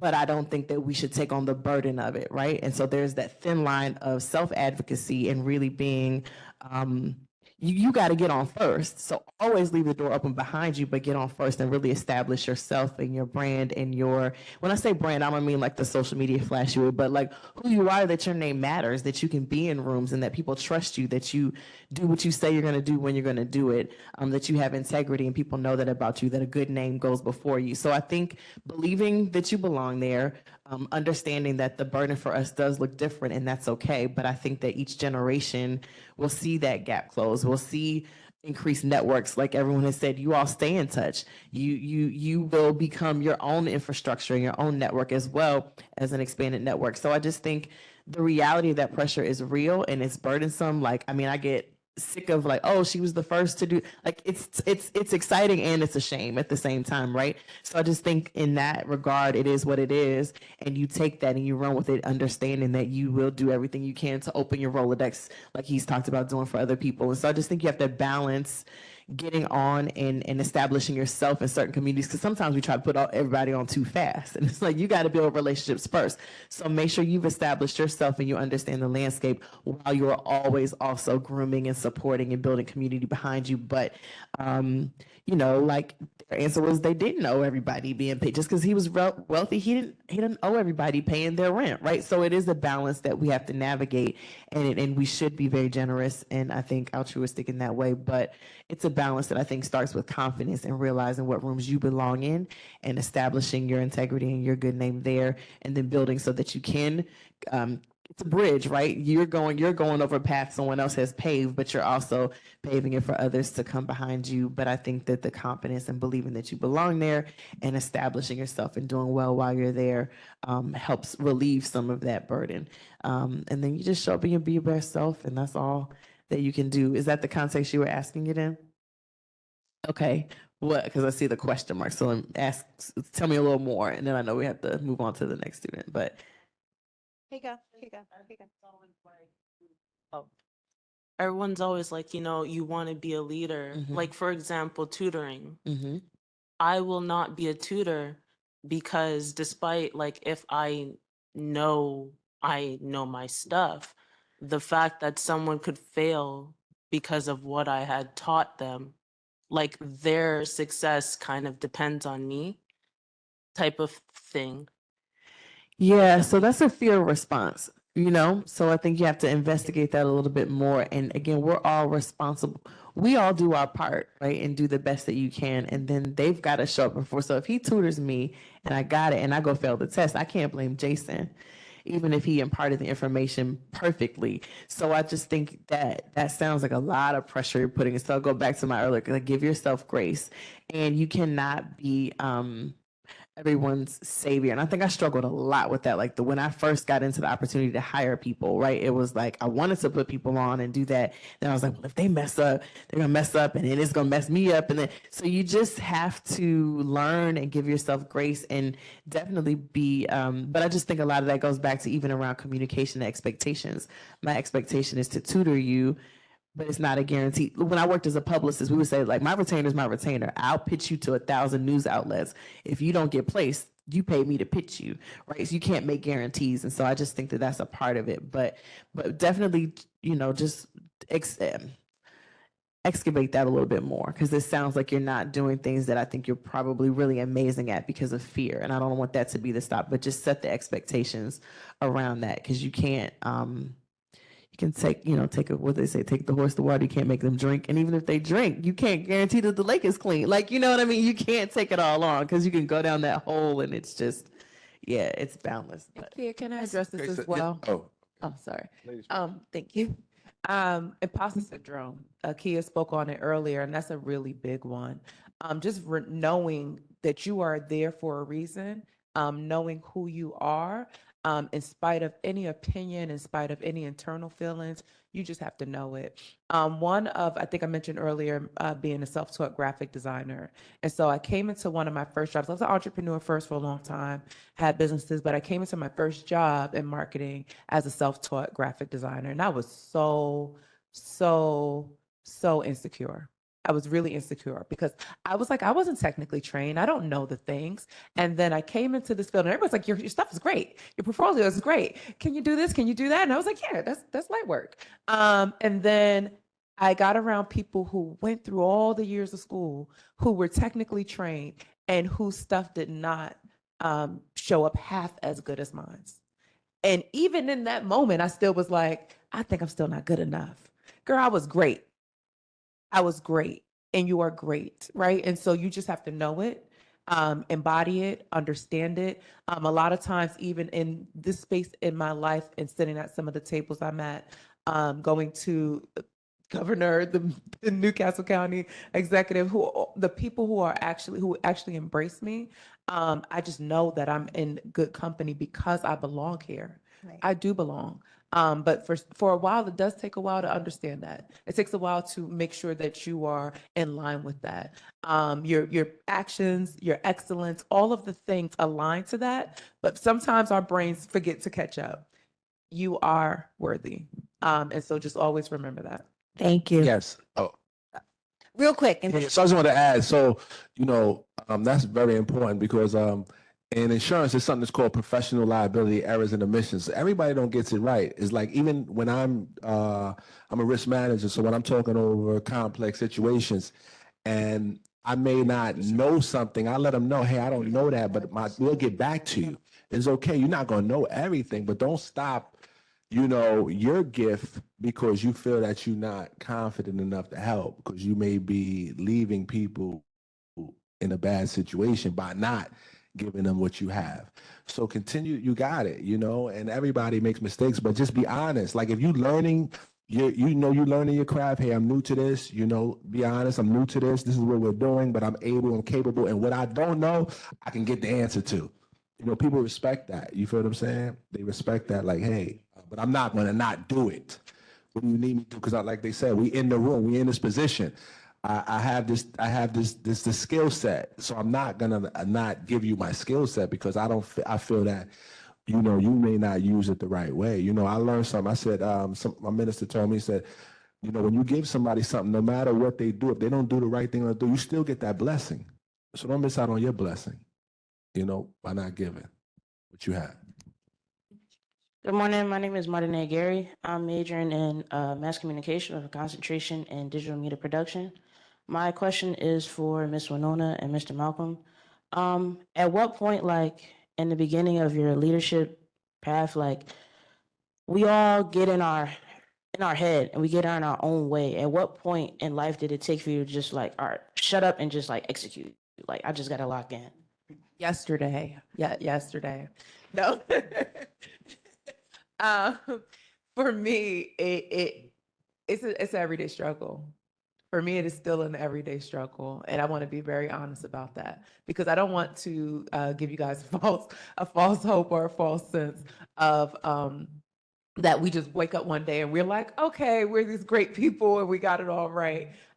It's funny. Me and Malcolm, we know each other through the community. Because I volunteered for the Urban League Young Professionals and I served on the board with them. And that was a great way for me to get to know people within the community. And so as I continue to meet people and as I continue to grow, more opportunities opened up, more doors opened up for me here in Delaware. But as I continue to climb and go through the next step of the ladder, I found myself nervous. I found myself scared. Even now, as I look to transition into new things, I know that I'm going to be going into it with a little bit of fear and a little bit of reservations. But again, it's an everyday struggle a little bit. And every day I have to encourage myself that I belong here. I'm supposed to be here. I'm here for a reason. And so, as a leader, that is just a daily thing. As a leader, when you start to manage people, there's some daily struggles that happened. I have employees that they just have new stuff comes up every day, and things that'll test your patience and your mental. And again, you just always have new hurdles to jump. And you just have to always be adaptable. And again, always be encouraged that you're on the right track. So for me, it's just an everyday thing. Yeah. Great. I 100%, me and Winona, we on the same page with that. It's every single day, right? Where it's like, yo, I got to get from in front of myself, right? But what's your goal? What's your end goal, right? What are you chasing? What's your purpose-filled walk, right? That every day for me gets me up out the bed and puts me in a position where I'm like, hey, I need to be here. I have to show up, because if I don't, then I'm going to let somebody down that I'm not even thinking about, right? So for me, that puts me in a position where I'm like, yo, I got to get from in front of myself. I can't sit here. I can't just, woe is me, and this is how I feel, because if I do, that's going to have a detriment on somebody that's following me and that's looking for me to guide them in a specific way that I'm not even thinking about, right? So for me, just having that wherewithal, and that I might be a little bit different from everybody up here, right? I'm like relentless at a lot of things, right? I am relentless, right? And because I have that thing inside of me, it pushes me to go further. And I don't care what anybody says. I don't care what anybody else is doing. I just do not care, because I have this thing inside of me and I am relentless. My level, because I've been through so much rejection and I've been through so many things in terms of my experiences, that it's like, Malcolm, you can do this because you did that over there. And because I did that over there, this is nothing, right? So I have a lot of those experiences to carry with me. But once you really understand that there's really nothing to be scared of, right? What is fear, right? Fear is nothing but a mindset. What is it? False evidence appearing real, right? So once you understand that fear doesn't exist and it's only in your mind, you'll be able to get from in front of yourself every single day. Thank you. I'm just as my time. We have one more question, and then we're going to have some closings from the panel. Jelani. Good morning. I'm Jelani Bryant. I'm a senior here, natural resources major, environmental science concentration. And my question is the challenges with leading other leaders. If you guys could speak on like the challenges that are associated with being in spaces where you're amongst other leaders and how it can be challenging, or how you combat that with operating amongst leaders. That's tough. I'm gonna be careful how I answer, because I feel like I still have a little PTSD. So the biggest project I had right before joining Braven, I was advising the equity strategy for a major national nonprofit, and they had done some influencer campaigns to try to attract Black men to getting screenings for a particular disease that they die of more than anybody else. And we had a lot of conversations. They spent a lot of money on me, and they were not listening and getting really frustrated. And this is a CEO of a multi-million-dollar national organization, you know, but everybody who's a leader don't know what they're talking about. Sometimes you'll learn that as well. And so there's this balance of like respect again, and just really honest, transparent conversation, like I said. And for me, especially when it comes to racial equity, like I'm the wrong one to hire. We just want a performative like campaign. I'm like, are we making change or not? Because that's why I left NASCAR. I was like, you're not going to capitalize on my skin if we don't really try to make change. So I think it's navigating with honest transparency. And I think you have to realize, like, do your part, do what you can do, be great at what you do, make great, strong recommendations that whether they implement or not, you know that you have left them with a good product. So in the end, they hired an influencer who played into almost every negative stereotype you can think of in the book. I mean, it was like, am I in the 1950s and this is like a boondock? It was just bad. And they got a lot of negative press and all that. And I was like, yeah, don't put my name on that part. But they did it anyway. And there were a lot of hard recommendations that really came into more. So they hired me more for their external strategies, but the internal organizational structure was a hot mess. And they had Black employees dying from stress every day, and they're trying to save lives through screening. I'm like, and you killing people on this side. So the scope of our projects changed a little bit. So I think be true to what you do and speak truth to power.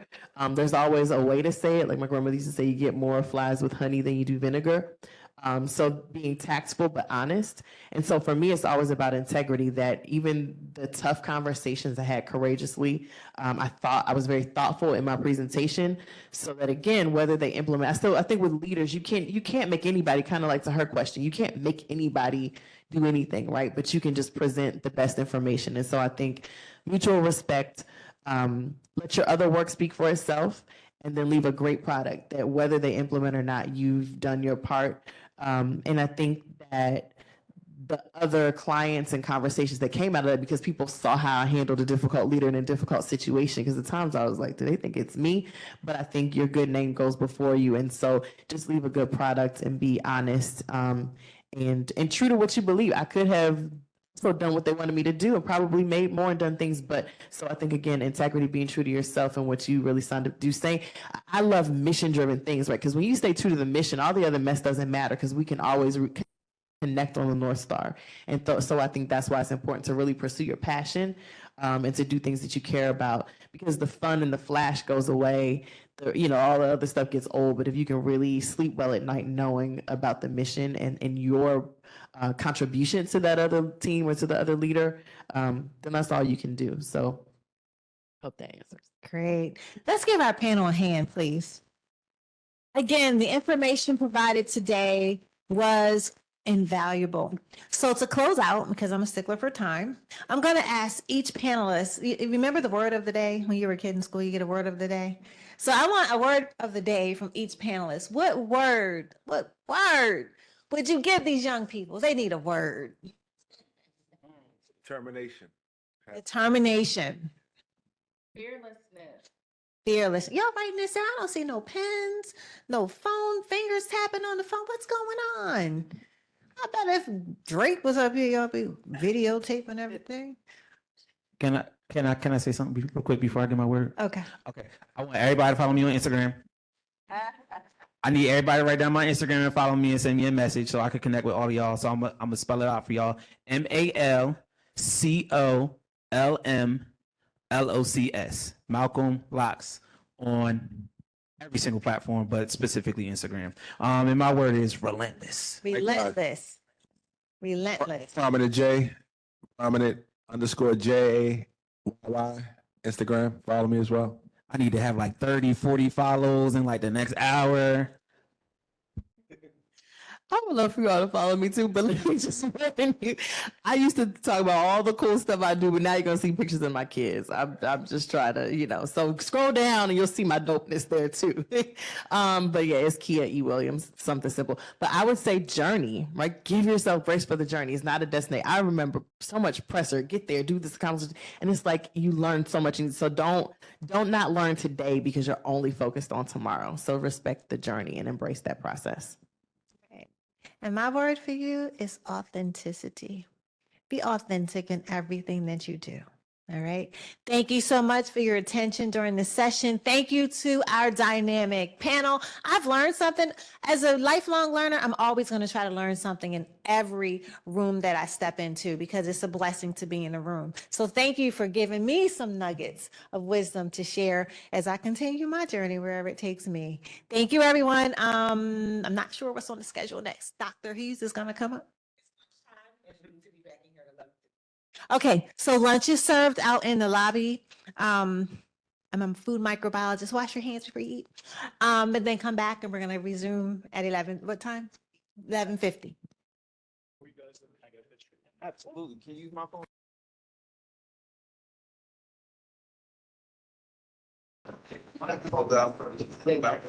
Good afternoon, everyone. I know that your mouths are full for some of you, so you can give me a little wave. Good afternoon. If you can't say good afternoon back. We're excited to continue the leadership conference. And now we will be having our session from our lunch mini session from our sponsors here at JP Morgan Chase. And I have the privilege of introducing our next speaker.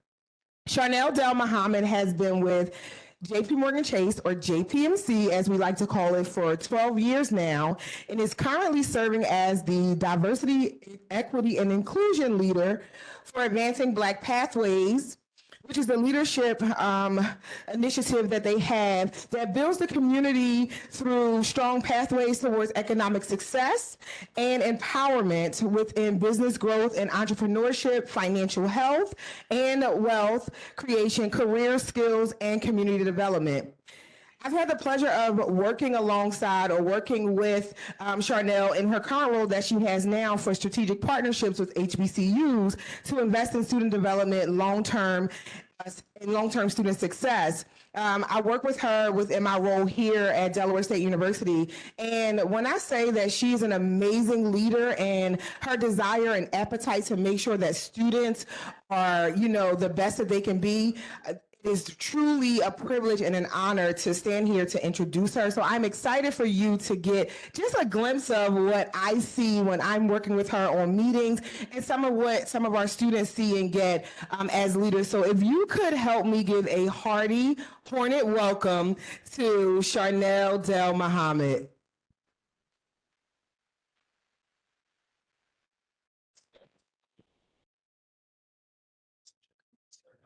Thank you, sir. I get an escort and all of that. Oh my God, I love it. Don't mind my scarf. I need it for a demonstration, y'all.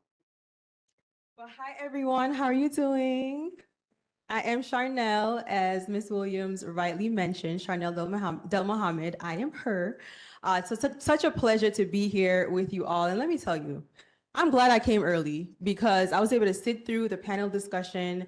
Dr. Dillon spoke earlier, and I don't know about you, but I took some notes, and I hope you did too. Did you take some notes? Okay, good.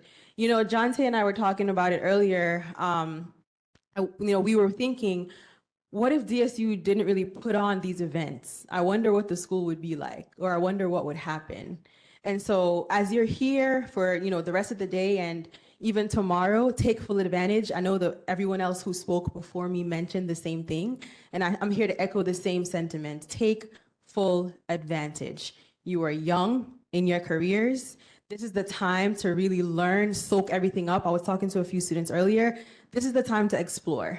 And so all this, it might just seem like, oh, another event, free food, all that stuff, but there's a lot of good nuggets or gems or points that you guys can take away to really apply. And some of it might not make sense now, but you'll remember a few years down the line, something that someone said that resonated. So I want to encourage you, as you've already been doing, which I'm so impressed, network, engage, listen. This is the conference to help empower you, equip you with everything you need to really be successful and level up. So that's not why I'm up here, but I just wanted to, I couldn't stop from really saying that. So I got a lot out of the few sessions that occurred earlier, and so I wanted to just share that really quickly. So as I mentioned before, Charnel Del Muhammad, I have been at the firm for a little over 11 years, so almost 12 years in July.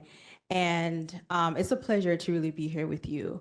And so what do I really do, right? That's a lot of words up there, don't mind that.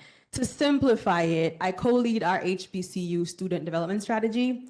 Essentially, I have the cool job of determining how does JP Morgan Chase show up at HBCUs to engage with students. Number one, to really help connect students with resources, to help students learn about the different opportunities that we have at the company, and also to help students get prepared. So that could look like a lot of things. It could look like me coming to speak to you all. It could look like mentorship. It could look like us, hosting or conducting a workshop, doing classroom teachings, et cetera, et cetera. And so this is really personal to me because I started at the firm at a really young age. And how I got started there was someone really told me about the opportunity. And if that person did not tell me about it, I wouldn't have otherwise known, because no one came to my school to recruit, when I was going to be a part of the program. And so I want to make it my business to make sure that you all, students in general, especially HBCU students, are not lacking in terms of knowing what possibilities or access they have to different opportunities, right? And I was talking to some students earlier as well. I'm an urban studies major, right? I went to school for urban studies, and then I got my master's in public administration. Nothing finance related, Nothing banking related, nothing business related, but I've been able to move around in different departments and different areas of the bank, doing something that I love, especially now in this role. So it's my job, it's my pleasure, I'm committed to this work to really help give students whatever you guys need to really chart successful career pathways. I even, that's kind of like my personal life mission or vision. And so I even have my own nonprofit now where I'm able to help provide tools and resources for students, focusing on students in Jamaica at the moment, because that's where I'm from. You could probably tell because I have an accent. But really providing tools and resources for them to advance educationally and professionally. So really practicing what I preach, because I'm truly, truly passionate about the work I do here, not just because of the firm, but it's just something core to me, because I want to make sure that you all have what you need and are connected to resources that can help you succeed. So a little bit about me, right? But to really get us started, I'm going to be talking about leadership, right? That's kind of the point of the conference, right? Leadership. Awesome. So before I even get into what I'm going to be talking about, I have a question for you all. And I want you to name a leader that you know. Anyone? Any takers? Name a leader that you know. I see a hand. Michelle Obama, okay. Mom, like that. Gandhi, okay, cook. Oh, I love that. So, do we have any leaders in the room? Raise your hand if you're a leader. Okay, I kind of expected that. Some people more confidently, raised their hands and said, yep, I am a leader. And when I asked if you know any leaders or name a leader, some of you probably weren't even thinking about naming your own selves, right? Now, some people might think, because I don't have a title, I'm not a leader.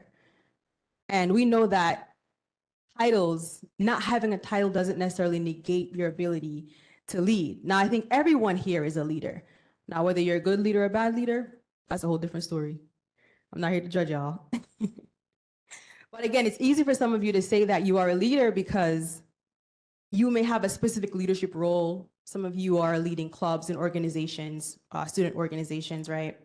And so it's easy to say, yeah, I'm a leader, quickly raise your hand. Others, you might be aspiring to be a leader, or you might think, you know what, I want to be a leader, or I have a type of leadership style that I want to emulate, but I'm not really there yet, so I'm not really sure if I'm a leader. And generally speaking, when we think of leadership, and some of this, was mentioned earlier in the different sessions, when we think of good leaders, we think of certain characteristics, right?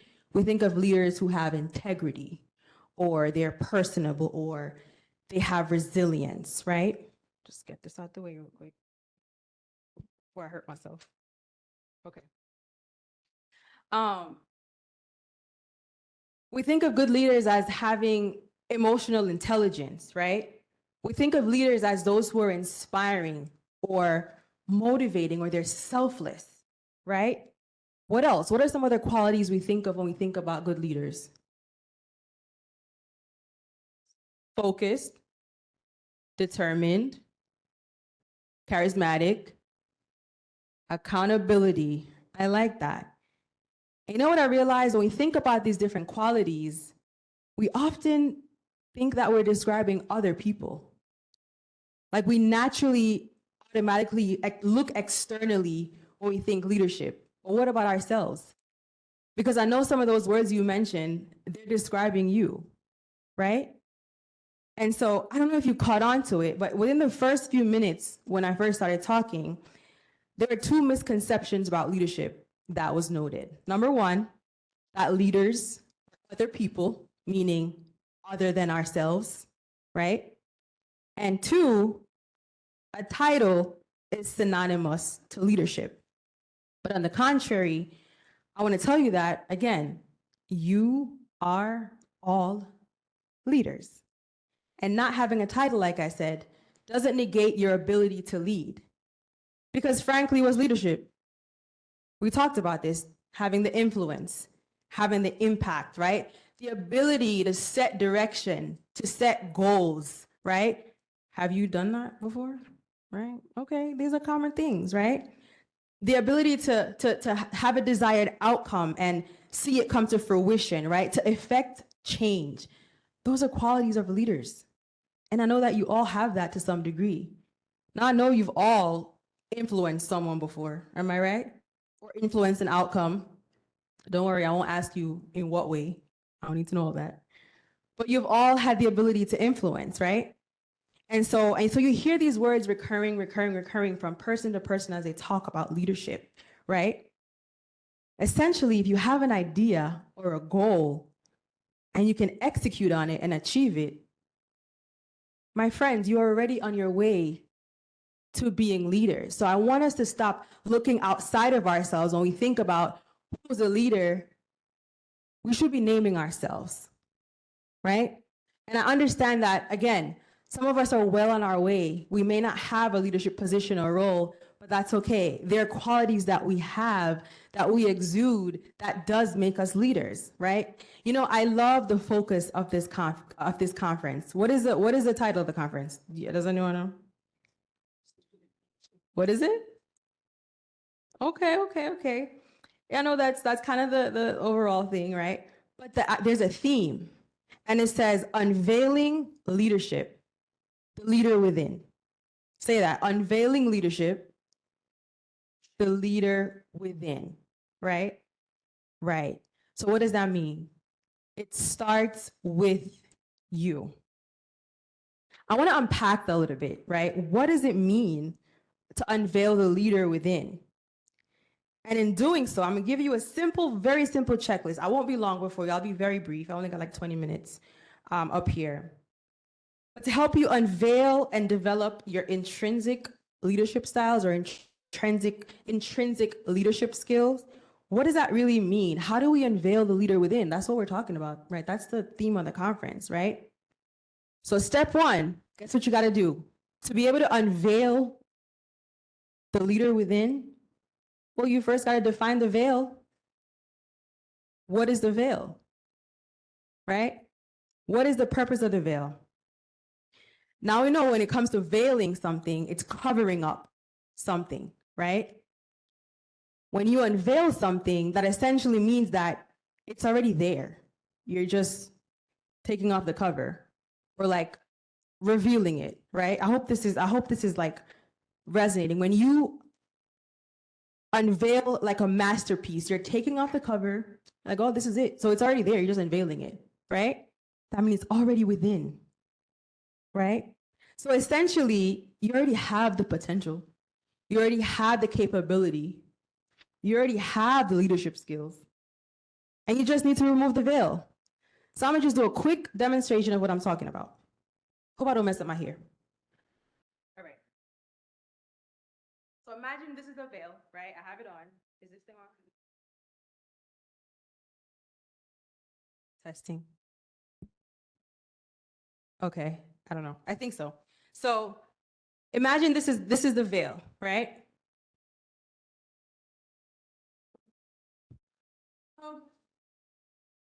Can you hear me clearly? Is it distracting? Should I walk off the stage? No. Why not? All right.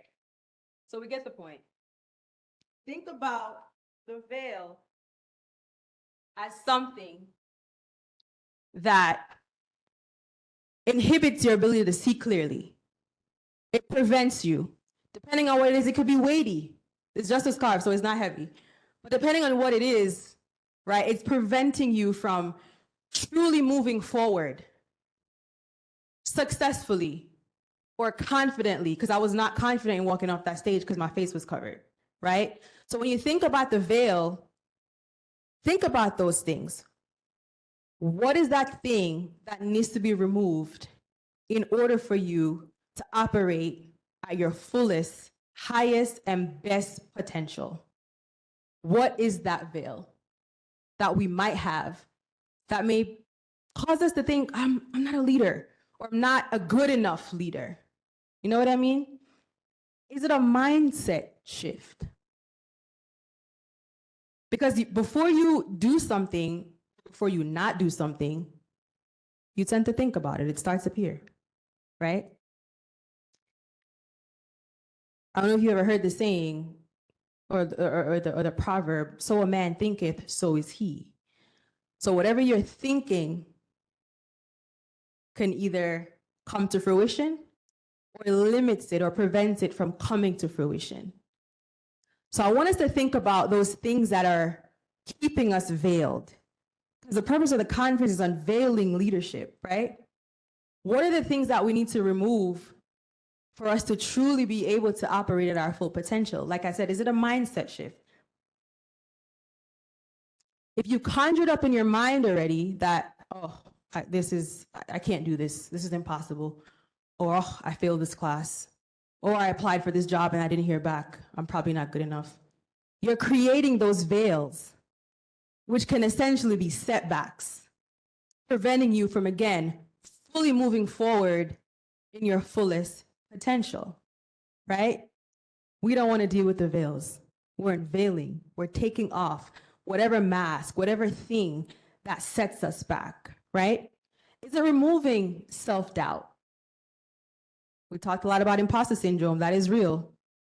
Now, I can't promise you it'll ever go away completely, but it's something that we work through, right? By focusing on our strengths. What are we really good at? What am I uniquely capable of or gifted at doing? We all have those things. No two people are exactly the same, not even twins,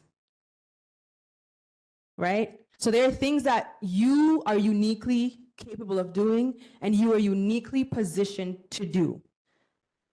Is the veil fear? We talked about that earlier. I think someone had a question about that. Because that fear is preventing you from executing or moving forward. Is the veil a constant feeling of defeat? What about this one? Is the veil procrastination? Some of you are like, oh, I do my best work, at the last minute. That's okay. But it won't work all the time. So is that a veil procrastination? Is the veil a person that might hinder your progress or hinder your ability to believe in yourself? Are you creating those veils for yourself, or are you holding on to something that someone else put on you that's not truly who you are? Am I making sense? So what are those veils? What are those things that we essentially need to remove? For me personally, I said I've been at the firm for a little over 12 years. Do not check my age. Just know I'm old enough, but still young. But I started out there really, really young. And so I never felt like I belonged. Never felt like this was, for me. And so I was always timid, was never bold, wouldn't be doing this. Never spoke up. And I didn't take risks. I was a part of a lot of internship programs, rotational programs, and we could have selected where we wanted to go, but I didn't want to do that. I didn't want to select certain roles because I didn't feel like I was equipped or qualified enough to do it. And so there were certain opportunities that I would just shy away from because I'm like, I don't know. I would take the less risky route, or what I perceived to be the less risky route, because I didn't want to fail. That fear, that veiled perception that I had of myself, right? But then as time went on, I realized that I couldn't keep operating this way.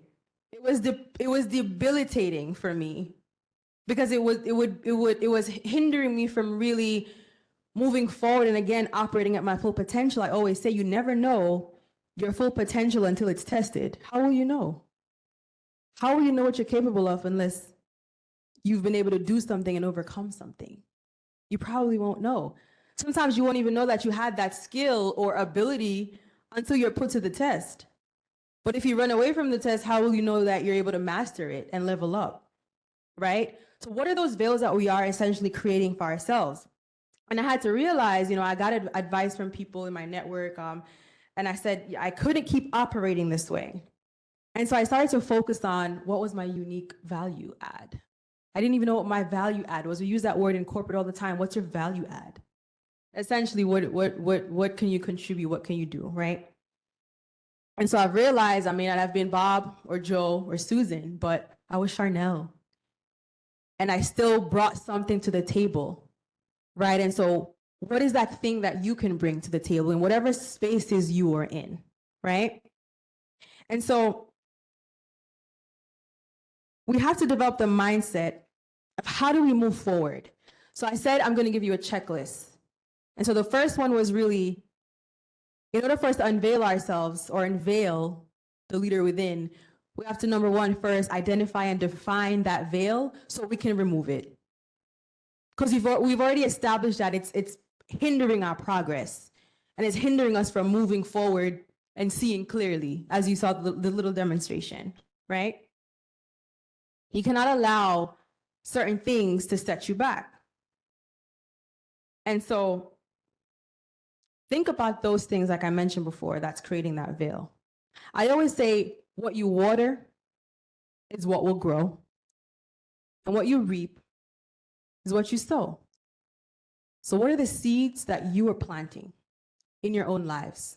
And this could be simple things. What are the thoughts that ruminate over and over and over and over in your mind? What are the things that people say that you allow to creep in to, again, discourage you? What are the things that happen in our lives that causes us to be discouraged? Life may happen. We talked about failure, but we pick ourselves back up. We keep moving because life goes on. And I'm not diminishing anything that anyone has gone through or is going through, but it's a matter of we can't continue to operate in a veiled perception or veiled reality because there's work to be done. There's dreams to be able to come to fruition. There's purposes that each of you have that needs to be fulfilled. So being able to operate with a veiled perception, we can't. You think I have 5 minutes? Awesome. So that's the first one, right? Take account of yourself. Like, what is that thing? Then step 2, don't worry, I only have 4 steps, and it gets shorter and shorter because the first one is the hardest, identifying those veils. So the second one is, now you've identified the veil, it's time to create your vision. We know this. A good leader, an effective leader, has to have a vision. So what is that, right? You need a direction for your life without a destination or an end in mind. I think that was also said earlier. Where are you really going? What are you looking to aspire to do or aspire to be, right? What is that goal or outcome you're looking to achieve? So that's step 2. You've identified the veil, now create your vision. You can have a personal vision for your life, right? Mine is centered around connecting students with resources to help them level up. And so because of that, I'm able to be on mission now, which is a part of the second step. You have your vision now, you have your mission. Your mission is going to be, how are you going to achieve your vision? What are you going to be doing to get to where you need to be? What's your GPS or roadmap, if you will, to get to that vision or achieve that vision that we just talked about? You're kind of you're having a solutions-oriented mindset, another corporate term we like to use, be solution-oriented, right? You're not going to be stuck at that veil. You're going to be thinking about, how do I remove this and now move forward? So having that solution mindset. Step 3, build your support network. Everyone here is your support network. DSU faculty and staff are your support network. People in your community is your support network. So you remove the veil, you've identified what that is, you have a vision for your life, you have a mission, how you're going to achieve that, and who's going to help you along the way to get to, because you can't do it alone. Now, if you can, kudos to you. But you need a support network, and it starts with the people next to you, because you never know what value they can add and what value you can add to their lives as well. And the fourth one and final one, believe in yourself and be patient. It was said a lot earlier, have grace, give yourself grace. We're human, we mess up, we fail, we pick ourselves back up. Small wins are wins. A win is a win, they say, right? Like, so as you think about your vision, your mission, your goals, how you achieve those, think about the things that you're doing and engaging in and giving much time and energy and effort and attention to. Are those things getting you closer to your goals or moving you further away from that?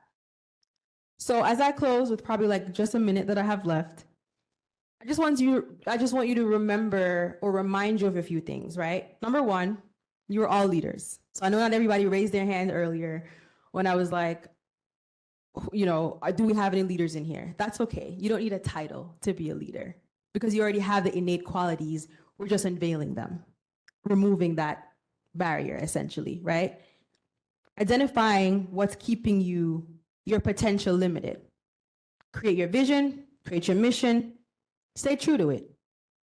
Am I on track to achieve what I want to achieve? What's holding me back?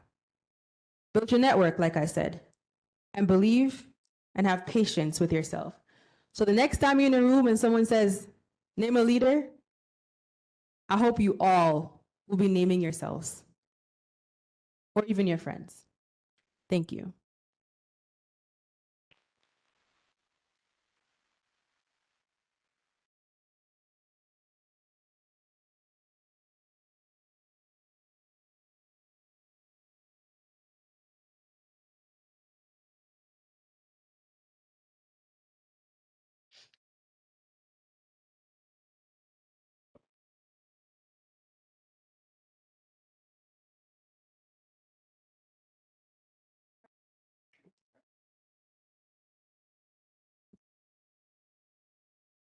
Okay, I want you guys to give her another round of applause, please. Thank you, Ms. Del Mohammed, for that. I hope you guys took something away from that. I hope you guys took the 5 points and you're gonna use that the rest of the day to go what you learn a little bit more. So we're gonna give everybody a little bit of a break now, post lunch. We're gonna come back at 12:55. We are going to keep our sessions. We're not gonna break out. I don't know if you guys are looking at the agenda, but they're broken up. We're gonna all stay together, and then we're going to indulge in the sessions together as a whole. And then we're going to start with Dr. Shonda Poe. So just be prepared to learn a little bit more today. We're going to give y'all some time just to give y'all a little bit more lively. I know the itis is probably kicking you a little bit right now. So we're going to get it together and see what we can do. Okay? So just turn your attention to her, please. And thank you. Great job, Ms. Jones. Thank you so much, Ms. Jones. Well, good afternoon, everyone. I hope you're nice and full. Did you enjoy the food? Awesome. Also, too, in the back, when you have a moment, you can also make your own trail mix bag. That's compliments of the Office of Urella. So we want to make sure you stay healthy and stay awake. All right, so today my presentation will be the effective communication strategies. It's called, also known as the 7 C's. So what is effective communication, right? So pretty much it's self-explanatory, right? So communication to you means what? Just like one word, communication. Talking, right? And just talking, okay, just talking, there you go. According to Kenneth Cohn, he's a physician, communication expert. The starting place for effective communication is effective listening, right? So we have to have active listening, is listening with all of one's senses. It's listening with eyes and as well as ears. And so we have to keep that in mind so that before we communicate, it's important to listen. Sometimes we're in positions where, you know, it's in our mind and it's got to come out. If I don't say it, I'm going to forget. You know, the communication or the conversation may be so hyped to where you're like, I just got to get it out. But listening first, letting the other person speak, and then communicate. I'm going to go back. I'm sorry. I want to reference, this is the 7 C's is from Cutlip and Center's Effective Public Relations. They do have a book. It's on Amazon. And so that gives you a lot more details about when they developed the 7 C's about effective communication. It goes into a little bit deeper dive. So let's start with the first one. It's called clear. Right? Emailing or speaking to someone provides a clear message for understanding. So because we're in the technology stage, you know, sometimes, you know, I'm just still learning about technology, but it's like texting, you know, you're texting fast, you're posting fast, you're you know, emailing quickly. And sometimes we don't think about, are we really sending a clear message to the recipient? So say, you know, if I have a student who's looking for some information, you know, for example, if it's about a course, you know, a subject or a grade or what's my GPA, you know, if a student emails me and says, hey, when is this event? What's my GPA? What's wrong with that? What's wrong with that message? What do you think? No introduction, yes. Not professional, exactly. Know your audience, right? So if you're emailing faculty, staff, or administrator at the university, especially, You have to make sure that you have a good introduction. Good afternoon, Mr., Miss, Doctor, or whomever. My name is, and my D100 number is blah, blah, blah, because I need to know, I like to know my GPA or information or status about a course grade or something. Reason for that is because we have over 6,000 students here at Delaware State University. Unfortunately, we're not going to be able to know everyone's name, remember your D number, or to figure out exactly what your need is. You already know what your need is, right? Help the recipient to know what your need is. Concise, keep it to the point. Keep your message brief. I know when I was putting this presentation together, I had to take notes for myself. I write just like I talk sometimes, students can tell you. And so the thing about it is that we're in the age now where everything is going so fast. You know, we have our schedules to keep up. You have classes to keep up with. You just need to know the information like right away, just like that.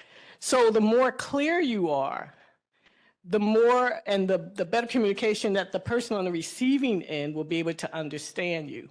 So if you send a message saying, I'm here, right? And then you're like, well, where are you? And it's like, okay, I'm on campus. I ask students that. I'm on campus, Ms. Poe. Okay, where? You know, that building that's next to the shiny building. All right, now we're gonna really have to take some time to get to know what's going on. I can help you, but help me to help you. So to be concise, I am at the administration building, first floor. I really need your help. Can you meet me at the records office? Of course, absolutely. Because then as I'm walking on my way over, I have an idea in mind of how am I going to provide a solution for this student, right? Concrete. Make sure you're vivid and clear facts for your audience. Make it clear. So like say some of you might be part of different student organizations. And so sometimes you can get your communication across. I understand because you're thinking of this is the message I'm sending to the person on the other side, but I'm thinking about something else that's going on. And sometimes information does cross information and because we're all human. So it's important that you make sure that it's concrete. Again, this is where you have to know your audience, right? So if you're emailing the president, which a lot of our scholars do, you know, because if there's a problem, they'll go right to the top, they'll go right to the president. He's open, he's transparent. But if you're not concrete about what the issue is, how can the president of Delaware State help you? Be concrete. Again, you know what you need. Be fair and let the other party know what you need. And be correct. Error-free for clear understanding. Big time, I'm Grammarly queen, because if I did not have it, oh my goodness. And that's okay, because this is where we begin to build strength. We we change our weaknesses. So correct. We have autocorrect. Okay, I'm going to tell you when I was a student here at Delaware State in 1990, we did not have computers. We had typewriters, right? Yes, I am. You may think I'm a dinosaur, but I'm a proud dinosaur. But the point of the matter is that back then, if you needed to make a correction when you were typing, because I had to type 25 briefs for my business law class. So back then, you know, you're up till 2, 3 in the morning because you're trying to use a typewriter. And so if I made a mistake, you either had whiteout or correct tape or something to where it did not look clean and neat. And my instructor was really about neatness. So I'd have to start all over. So the thing about it is now you have all these advantages. You have the software that does autocorrect. Then there's artificial intelligence. That's a whole nother session, but I'm not going to talk about it. But the thing about it is that now you have an opportunity, even through texting. There's so many different types of features where it can be error-free. I remember one time I texted something to a friend of mine, and I meant to write something, but something else came across. It was a bad word. And so I did not mean to write it. And she said, look at it again. You're typing too fast. So I had to go back, look at my text, and I thought, oh, this isn't good. So doing your best to try to pay attention. Again, we're all human. We're all rushing around. We're trying to get our message across. So just keep this in mind about correction. Coherent. Connect your points to the main topic and watch your tone and flow. Right? Making sure that it's relevant. So if I have to talk to you about a course, right, and you're asking me information about it, but you're saying, okay, I just want to know about this course, but I'm having problems with financial aid, and I don't like my roommate, and how come I get these parking fees, and I don't feel like paying for parking? And I'm sitting there like, you came in here to talk to me about a course. Make sure that you're coherent and stick to the main points. Stick to that main point first, then say, okay, now that we've corrected this problem, can we move to the next problem, right? And if you have to present in class, right, which I know I'm sure most of you do, make sure you stick to your topic. When you begin to go off topic, you lose your audience. You begin to confuse them, right? So if you stick to the main topic, then that's going to cause you to have a better flow. And again, watch your tone. When I worked for Nations Bank, which is now Bank of America, right after college, and there was an exercise we had to do through customer service. Again, back then we had tape recorders, so we didn't have video cameras. So you had to read a script, and I was being recorded, on the tape recorder. My instructor said, I need you to read it, but don't show any emotion. I'm thinking, what? And so she said, don't smile when you read. So I did. Then the next time she recorded me, she said, I want you to smile when you speak. And when she played both excerpts back, it was a total difference. So imagine me sounding monotone, like I don't care because I'm not smiling, or I'm not speaking with expression. This is what the customer will hear on the other side. And then here comes, well, you sound like you have an attitude. I want to speak to your manager. Then versus when I read the script, when I smiled, I was able to show a little bit of expression, having pride in what I read. Then the receipt on the receiving end, the customer is like, hey, you know what? You may not have been able to solve my problem, but you sound really professional. I want to talk to your manager to give you some kudos. You see the difference?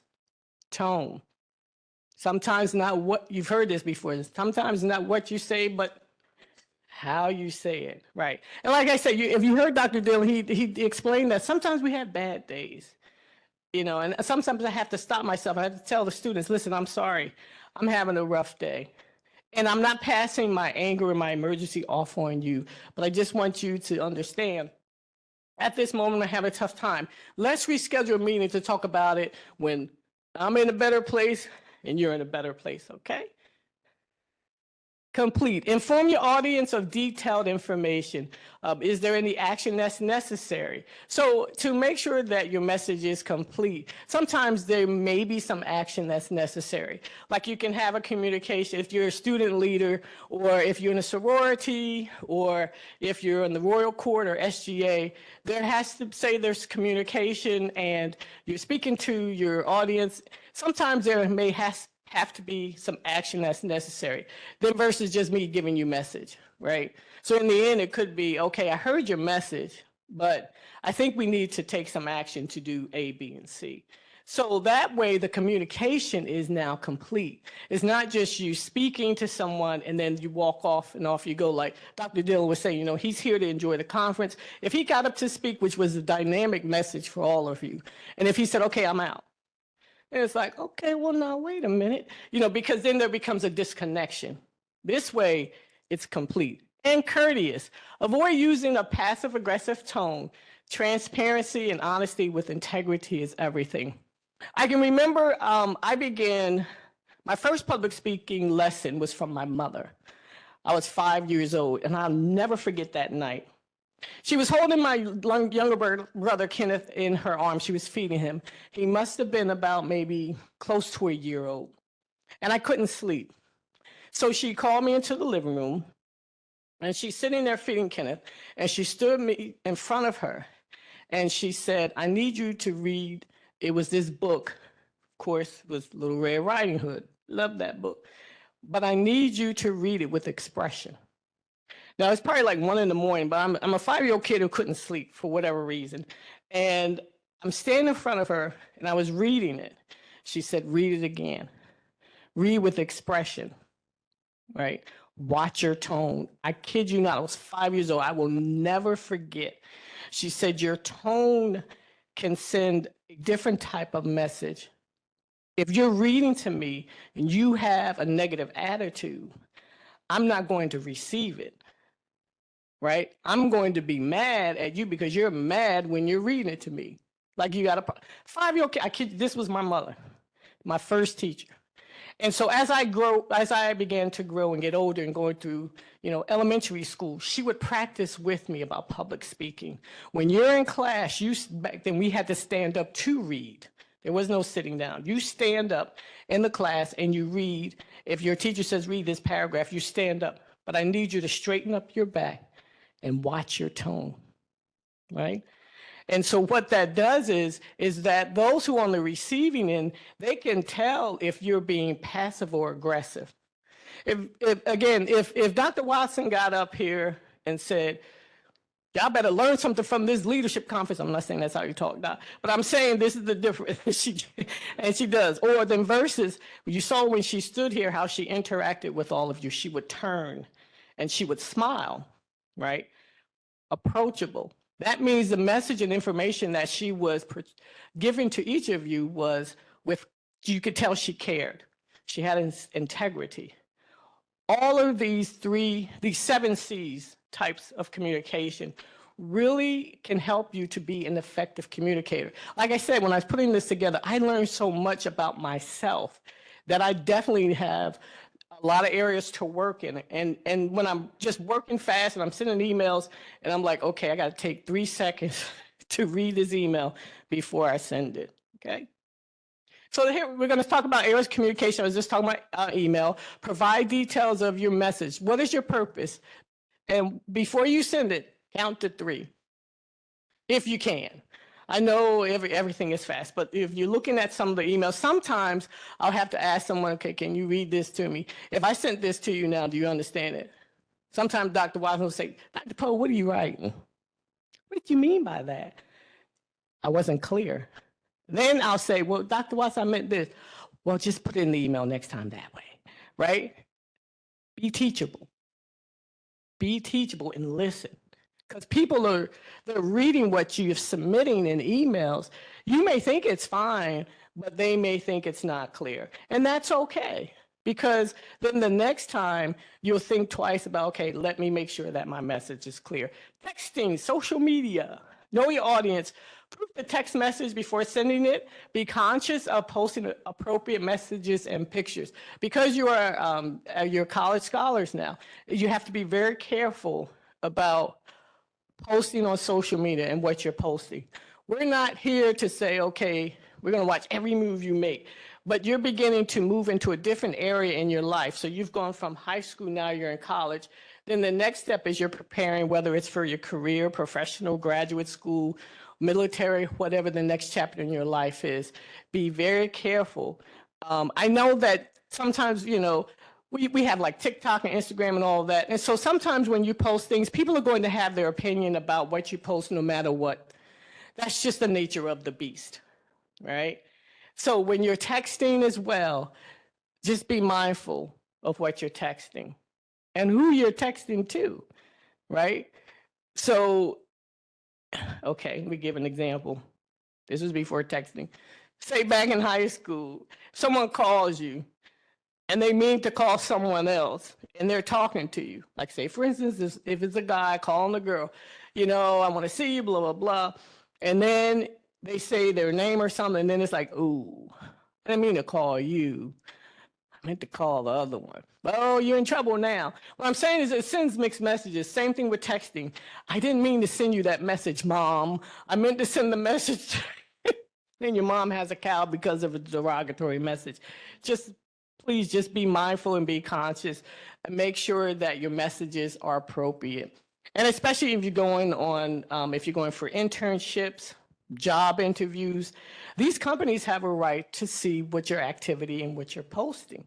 I know I've seen, read news articles where some have lost jobs because of what they're posting. And so the thing is, if you're posting certain things and you like it and it is offensive and it's offensive, and then when there's repercussions, you can't get mad. Why?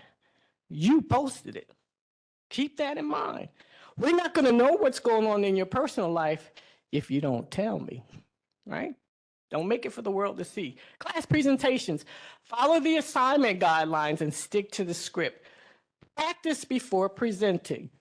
That's another thing that my mother taught me, that anytime you have to present in a classroom or at work or wherever you're going to present, I need you to practice, because it familiarizes yourself with the own material that you put together. So can you imagine if someone presenting, they have their presentation, but they really don't understand the content of the work that they presented. So then what does that do to you as an audience? I'm gonna start texting. I'm gonna start making out my grocery list. I'm gonna go for a walk all around, because the presenter doesn't even have it together and doesn't even believe in what they're talking about. So why should I? You're wasting my time, all right? So make sure you practice. And even if you have to record yourself, right? So when I was in school, sometimes, for classes, I would record myself. How do I sound? How do I look? Ooh, I gotta brush my hair. That doesn't look right. I gotta fix my clothes up. Am I sounding like I don't want to do this? Or do I sound like I'm really proud of the work that I've done and I want other people to learn from it? You can even look in the mirror, practice in the mirror. Listen to how you enunciate and pronounce your words. That's also important too, okay? Here are some tips for active listening. Here's a reference. There's 5 key active listening techniques for effective listening. Pay attention. Pay attention, right? Another thing my mother would say, I'm sure all of you heard this. Pay attention to what I'm talking to you about. I'm like thinking this, thing that, pay attention. Listen to what the other person is saying, because you may not want to hear it or you may not feel like hearing it, but they're coming to you and saying, I really need to talk to you. Give them your undivided attention, because when you begin to wander, your eyes begin to wander, it's all in the body language. Then the other person who may be going through something really serious will say, maybe another time. I don't think that this is a good time for us to communicate. Pay attention, okay? Show that you're listening. Eye contact. Another one of the tips my mother would give me. Look people in the eye whenever you talk to them. Look them in the eye. I was a shy kid. I know you don't believe it. That's my husband. No, I was a shy kid. I was very quiet. I didn't have much to say. I didn't really talk much until I was 3 years old. My mother took me to the doctor and she said, what's wrong? What's going on? I got 3 other older kids who just chat. This one doesn't say anything. What's wrong with my baby? He said, Mrs. Curtis, there's nothing wrong with your daughter. She just doesn't have much to say. She listens. She doesn't have much to say. One day she will. And I turned 3 years old, and you can forget it. My father said I talked so much he couldn't take it. So we just chat. So the thing about it is that with this is that you show that you're listening. Sometimes not saying anything at all. If someone's going through a rough time, they don't always need to hear your advice. They just need you to listen. Sounding board, right? I just need to vent. I got to talk to somebody about this. You got a moment? I really need 5 minutes of your time. I need to get this out. And sometimes I've had conversation with friends, church family members, on and on. They just need someone to listen. Just hear me out. Provide feedback when they ask. If they ask, what is your opinion? What would you do? Then, yes, they're basically giving you permission to be open, that they're open to receive your feedback. And what that could do is it can really help them. Your experience could help the next person's experience. So providing feedback when they ask, that's always a good practice. And defer judgment. No need to judge. You hear this, don't judge me. I'm still a work in progress. There's no need to judge. Sometimes when people talk to you, they're not looking to be judged. Again, they're looking for someone to listen and to provide support. Because what you may judge someone on, someone else is judging you. Again, it's the nature of the beast of being a human being here on earth, right? Please try not to judge, because you don't know what is lying around the corner that could happen to your life. that a wrench can be thrown in to affect your life. You may not know what to do, and then you'll have your foundation removed from you. Respond appropriately. Just respond as asked. Responding appropriately. Or if someone says, hey, I need this, I need to know it now, you don't have to drop what you're doing, you got to respond right away, right? Or can you give me 5 minutes? I'll get back to you, listen, and just respond appropriately, okay? Well, that's it for me for right now. You stay connected, but what I want to do now is I want to turn this over to all of you. And I'd like to have this opportunity for you to ask questions or provide comments or an experience that you may have when it comes to communication. Anyone have any questions? Yes.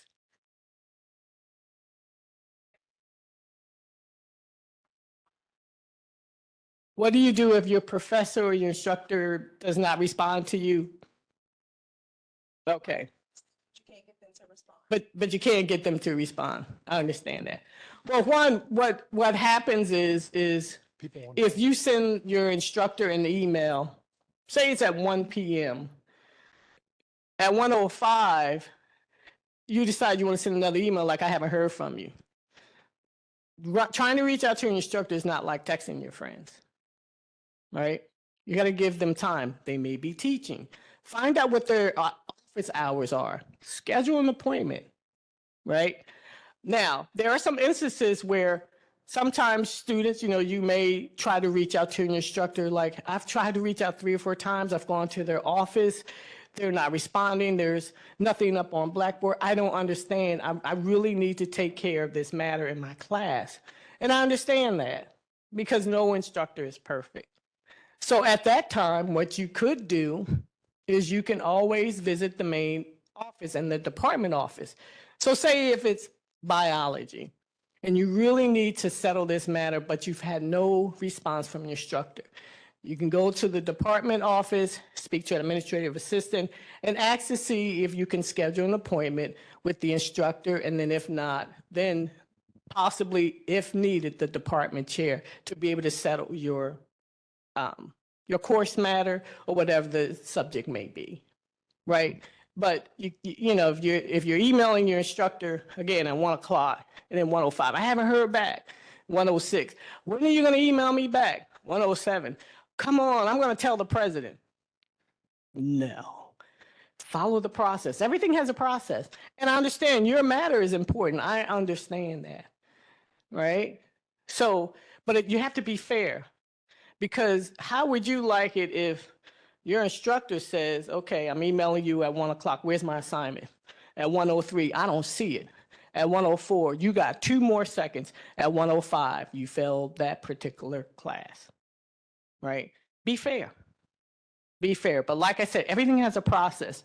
You don't start here with the instructor and then go way up to the president. That's not fair.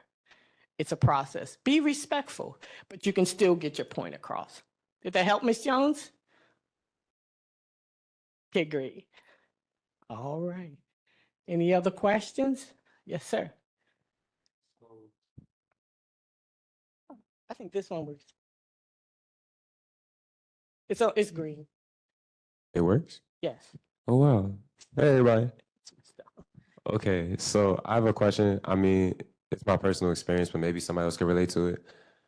I'm a student athlete where I gotta like wake up at 6:45 a.m. every day. And I understand that's a normal work day for some people. So I'm not trying to brag in it, but I am trying to ask for help, both from a career and a student perspective.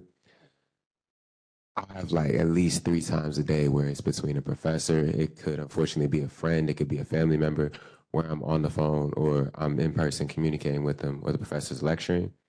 And it's not even itis. I don't know what be in it, but I just can't keep my eyelids open for the life of me. But I understand that part of communication is being respectful.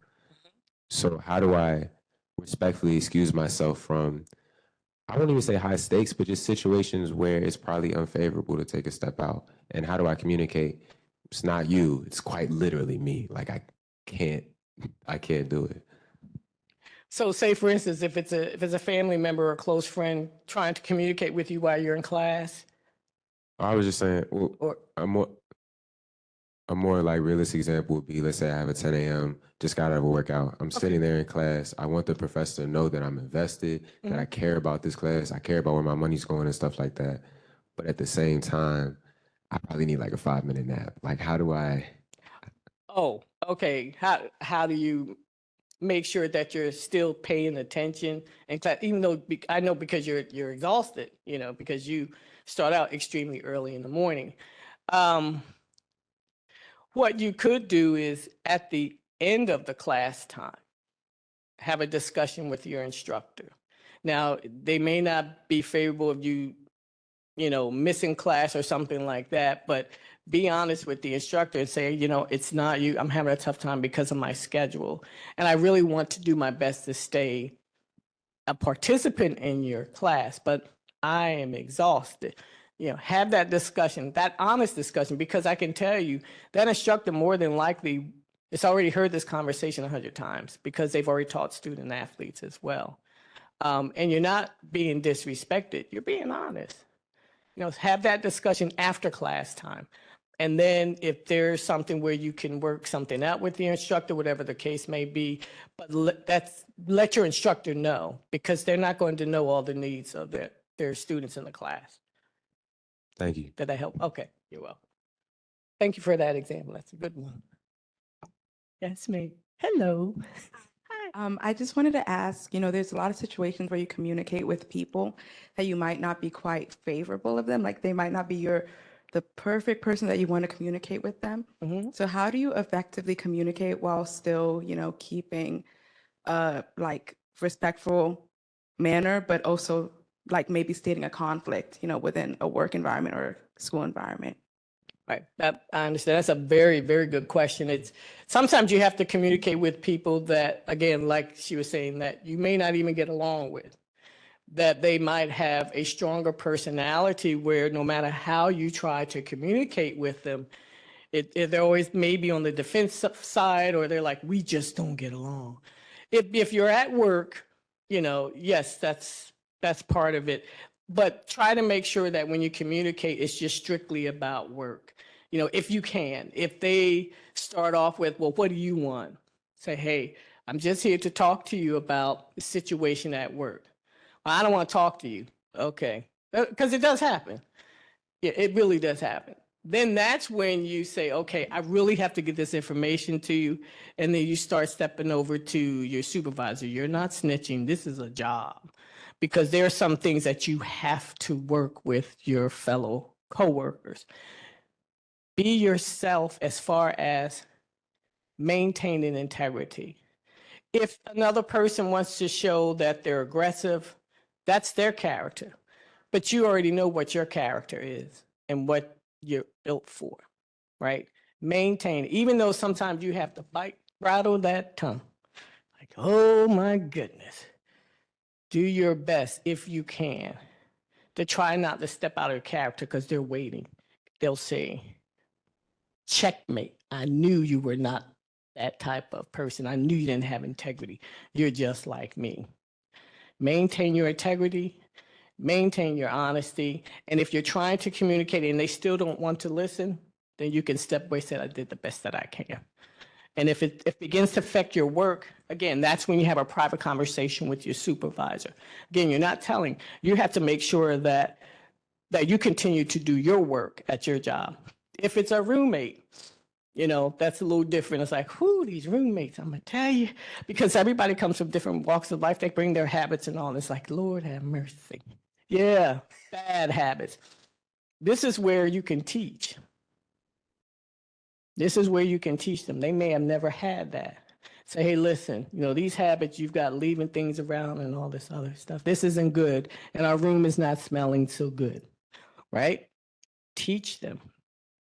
This is where you can teach, because people watch how you live more so than what they hear you say, right? Maintain your integrity.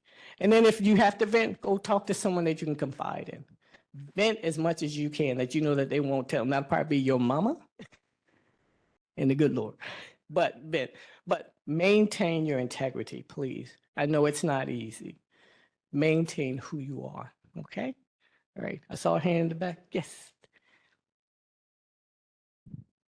How many minutes, Ms. Jones? We're done? Okay. Can I take one last? Thank you, Ms. Craig. We can take one last comment. Okay, walking like a leader. That's right. Yes. How you doing? So, my question is, if as a leader we want to speak up on behalf of things that we feel like need addressing, so what office or person would you recommend that I go to for someone to advocate for my organization that needs some assistance for underlying issues?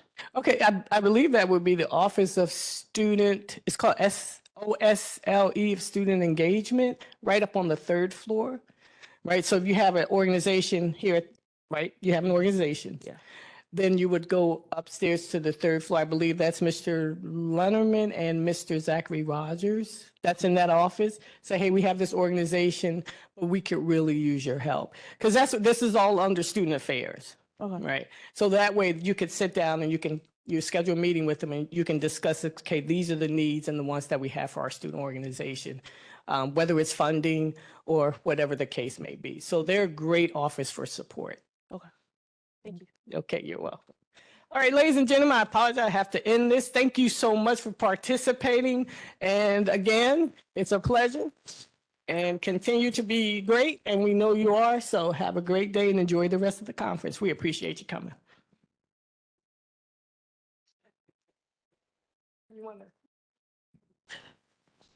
Okay, everyone, welcome back. Welcome back. We're going to go into our second session, mindful leadership with the Assistant Dean of the College of Business. So you guys should feel real, special that you're getting this message from her, right? She's not just ordinary. So Dean Yao Williams will be here to give you your session on mindful leadership. Thank you. Thank you, Asia. Hello, everyone. I know that you heard from me a little before. You heard from me a little before, but I'm excited to be here just to share with you just some things that I'm passionate about. But before I do that, while I know that she introduced me as the Assistant Dean, and I love being the Assistant Dean, I just want to share just a little bit of who I am and how I got to this place. And I always like to just share why I am qualified to talk about a little bit about what I talk about. So this is my 18th year in higher education. This is my 4th institution that I have worked for. I absolutely love what I do, but I also have 10 years as a leadership trainer and speaker. I was a former student leader. I was the senior class president. I was chief of staff for SGA. I was an RA. So I was all of the things while I was an undergrad. And I am pretty proud of the number 4 slide. I am now a TEDx speaker, which is kind of one of the highest pinnacles of keynote speaking. And my topic is self-reflection and just really going inward and introspect. And that's what I'm going to be talking about today. And I'm also a best-selling author. So all of that just means that I did a lot of work to be here, and I am excited to share with you just some things that I learned along the way. And today we're going to talk about mindful leadership, but really leading well. So you got all of the tips and tools to lead in your organization. You had all of the tips and tools to learn how to communicate effectively, how to take the veil off, and do all of those things. But in order for you to be a mindful leader and to show up in a way that's going to allow for you to excel, you have to lead you. So you have to lead you, and you have to lead you well. So today we're going to talk about what it looks like to lead you. Because you've heard many ways of how to excel in your position, how to do all of the things to get to the next level, how to secure the bag, the job, and all of those things. But if you don't lead you and lead you well, you'll fumble the bag every time.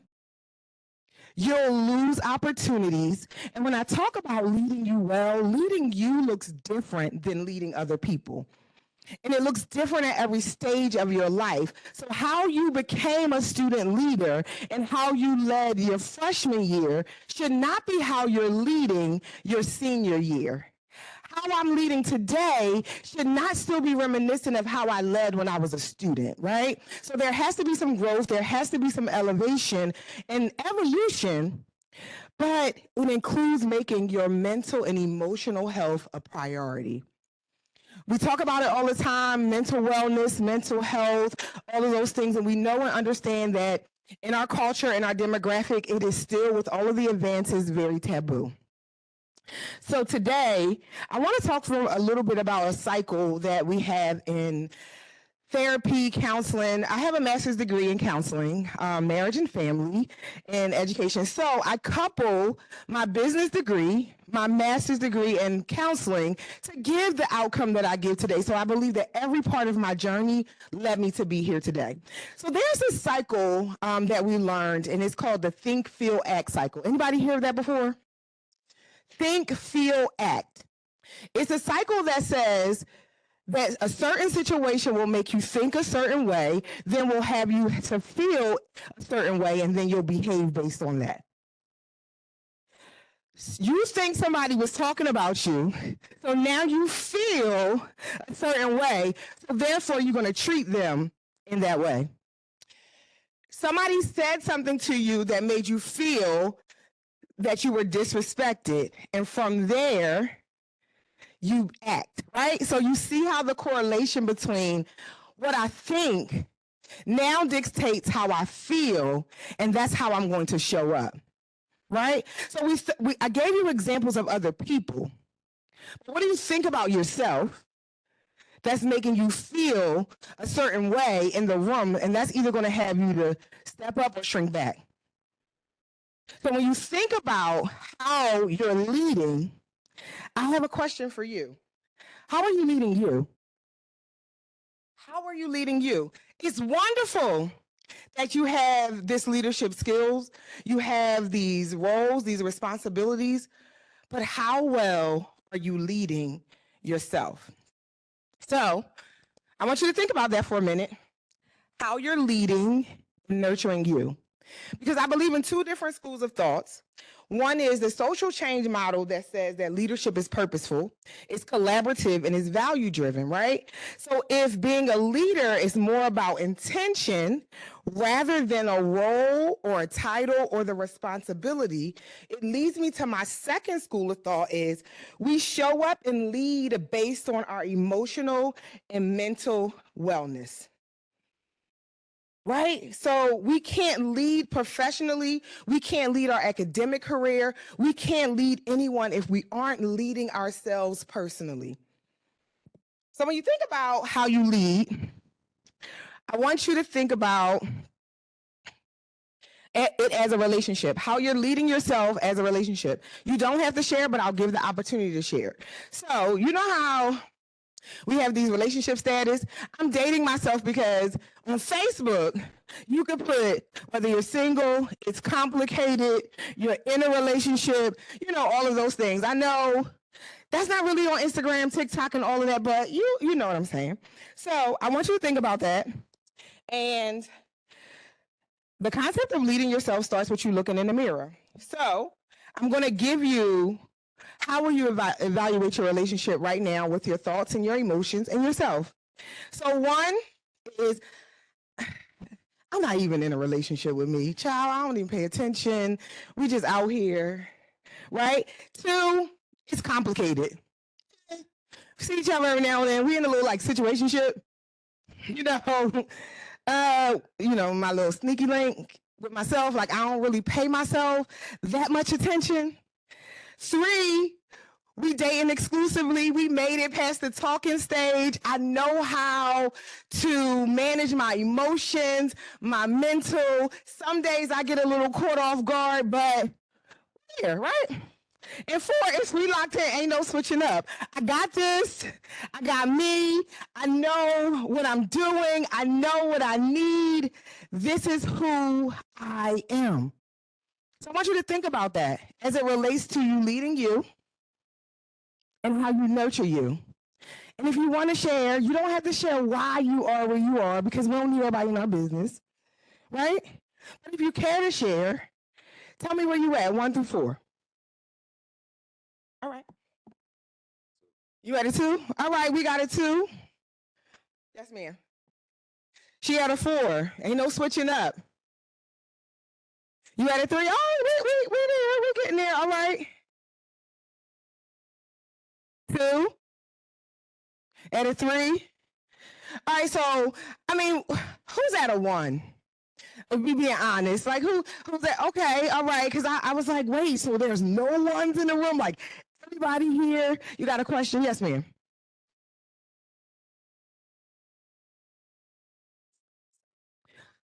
So being hard on yourself. So there's a difference between being hard and having a standard and being critical. So which one are you saying? Because you could be hard on yourself and expect you to do more than what you're doing. Like, I know I got more in me, but that's different than saying, you know better, that was stupid, and you talking down to yourself, right? So if that's hard on yourself, then I think that, right, you got to talk to yourself in a different way. So that inner voice and that inner critic is very important, because how you begin again to think is how you begin to talk to yourself, and you could talk yourself in or out of things, right? So as you learn today, what I want for you to do is, wherever you are on this, and let me go back. You don't get to make it up. You don't get to say I'm a 1.75. It was 1, 2, 3, or 4. You know, we'll define a relationship that we're not even supposed to be in, and we will say it's X, Y, and Z. The categories were 1, 2, 3, or 4. At 1.5, You know how, like, it says, like, you single or you married, and you be like, well, I'm a... No. The application says, right? So you don't get to be a 1.5, all right? So you either a 1 or you a 2. But as I begin to share, wherever you are, the goal is that you would take these resources at the end and move to the next level. The expectation isn't that you go from a 1 to a 4, right? Because that's not realistic in one day or 1 year. So the goal is that at some point you master 1 so that you can get to 2, you thrive at 2 so that you can get to 3, and then you're at 4. Guess what? You get to 4, and you become an adult, and life happens, and you might be back at 1 again, and you continue. It's like a relationship that you're going to have. If you talk to anybody that's been married, together, long-term relationship for 20 to 30 years, they got to put in work at every stage to continue that, and you have to do the same. All right? So there are 4 keys that I believe that will help you lead well. We talk a lot about this cup in leadership, right? Fill your cup, fill the cup, fill the cup. I want for you to fill your cup, but it's a matter of what you're filling it with. That's going to be important. So when you fill your cup, as you're leading yourself well, these are the 4 things that I believe that will help you on your journey of cultivating a better relationship with you. Right? So we have intentionality in your cup. We have mental and emotional wellness. We have vulnerability, and we have what we call collaboration. Now, they mean different things than what you would normally believe that they mean, because this is about a relationship with you. So leading well requires intentionality. What do I mean by that? When you're intentional with you, you prioritize you. We talk about, you know, hey, I don't play about me, I don't play about her, but survey says you playing with yourself. You playing because you said you was going to do this, and you said you was going to do that, and you said this was your year that you was going. And we at day 31. Okay, I'm sorry. I like to be honest and be real, because there's no transformation if we're not going to be honest and real with ourselves. Who are we going to be honest and real with? Right? So intentionality means that I have clear boundaries that will protect myself and protect my mental and emotional well-being. You can't say that these people are negative and there's all of this stuff, but you're still continuously putting yourself in situations that you can't thrive and that you can't be your true self, right? So you have to be intentional with you, but intentionality requires that you're honest. And not just honest about people around you, because again, we looking inward. It's not about the other people around you. It's about you and honestly thinking about what you need to thrive, right? And that's emotionally and mentally. What is it that you need to show up and be your best self? What is it that you need that's going to support your capacity to lead? So you got to think about what it means to be intentional, right? And what do you need to be intentional? The next part of that is number 2 is leading well requires that there's mental and emotional wellness. We talk about being emotionally well, right? And mentally well, and what that looks like. But I really want to park here for a little bit because this is the basis of you being mindful and you leading you. So mental and emotional wellness is the ability to be well in our mental and emotional life. It's us being aware of those thoughts, those emotions, and intentionally managing the relationship that you have with them. So when you think about that, you think about, what is my dominating emotion most days? What's my dominating thought most days? Does it come from a place of a trigger, right? So I don't believe that emotions are either one or the other, right? So we believe that we're taught that you're either happy or sad. I believe in the power of duality. There are some days, some moments I could be sad, and some moments I could be happy. It does not define who you are, right? But there's also that middle ground, and I could just be melancholy today, right? There are over 52 emotions, but we only gravitate towards 8. So when you think about that wellness, it's really about developing the awareness, the understanding, and the acceptance that you have, right? There's this playlist that we have in our mind. Who has Apple Music? Who has Spotify? Okay, so we have a house divided, but most people are part of the apostolic faith, which is Apple, and we have playlists, right? So we have that, at the end of every year, Apple does this replay, and it tells you all of the songs that you listen to for that year, and it tells you how many times you listen to that song. So I did mine, and I had 2 different moods. The first one was Superstar by Usher, right? And I sing that all the time. And the other one was Yes by Shekinah Glory. So I go from Usher, I'll be your groupie, baby, I can't sing, to Yes, Lord, right? So, but it tells you how many times you played that song, what was your number 1 artist, all of that. That's the same thing with our mind. We have words, we have phrases, we have thoughts that are on repeat. You have to look at your playlist that you have. What is it that your dominating thought? What is your dominating emotion? And does it lend itself to help you be a better leader? If it's not, you have to delete that song, that playlist, and start a new one. Because the things that you think on, the things that you ruminate on is what's going to come true based on that think, feel, behave cycle, right? So you got to think about what you are listening to within yourself. Where did that thought come from? So when you think about that, you have to think about what your plan is to move forward. So when you manage your emotions and your mental health, it requires that you do some self-reflection. What's your self-care plan? So we have a plan to do everything. We have a strategic plan, as a leader. But what's your self-care plan? And I know it sounds so cute. Self-care, it's beyond the Bath and Body Works, it's beyond the bubbles, it's beyond the skincare routine. It's really about you taking time to give you what you need when you need it.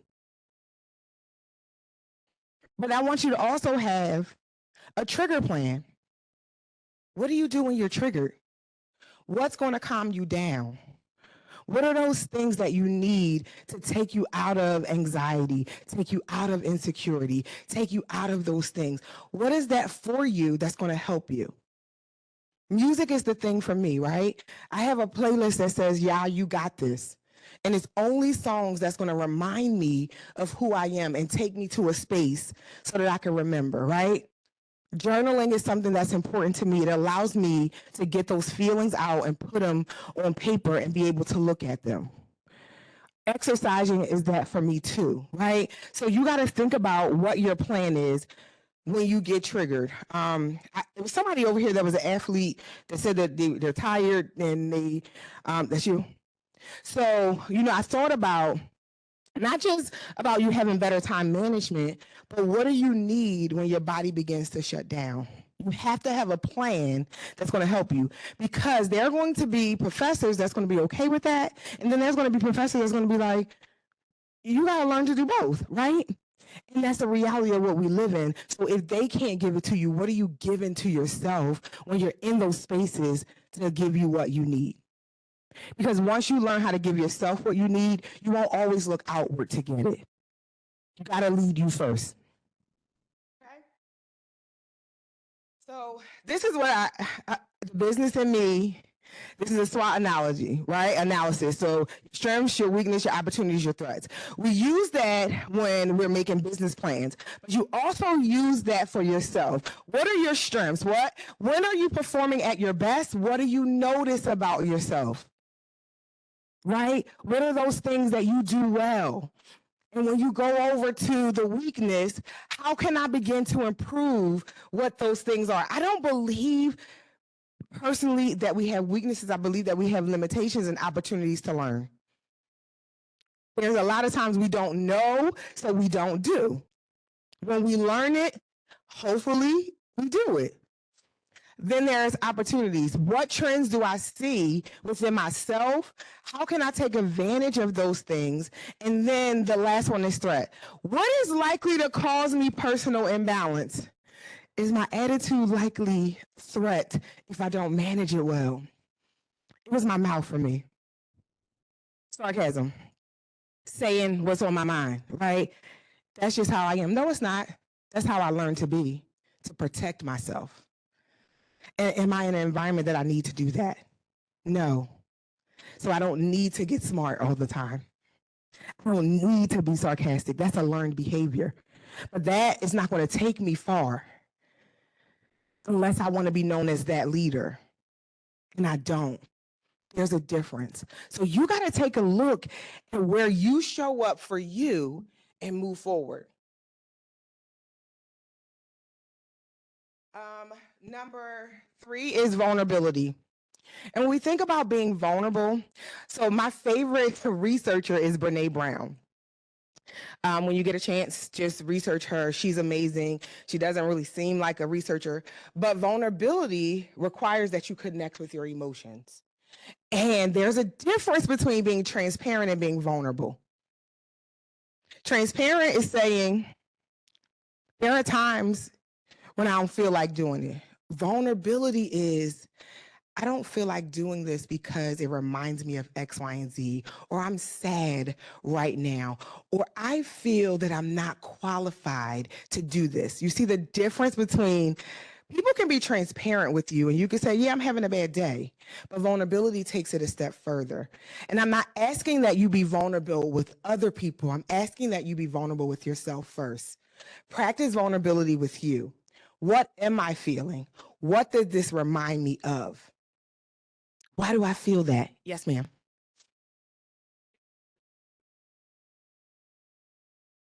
So I think that self-reflection, right? So there's, what am I feeling? Digging deep. So I'm feeling angry.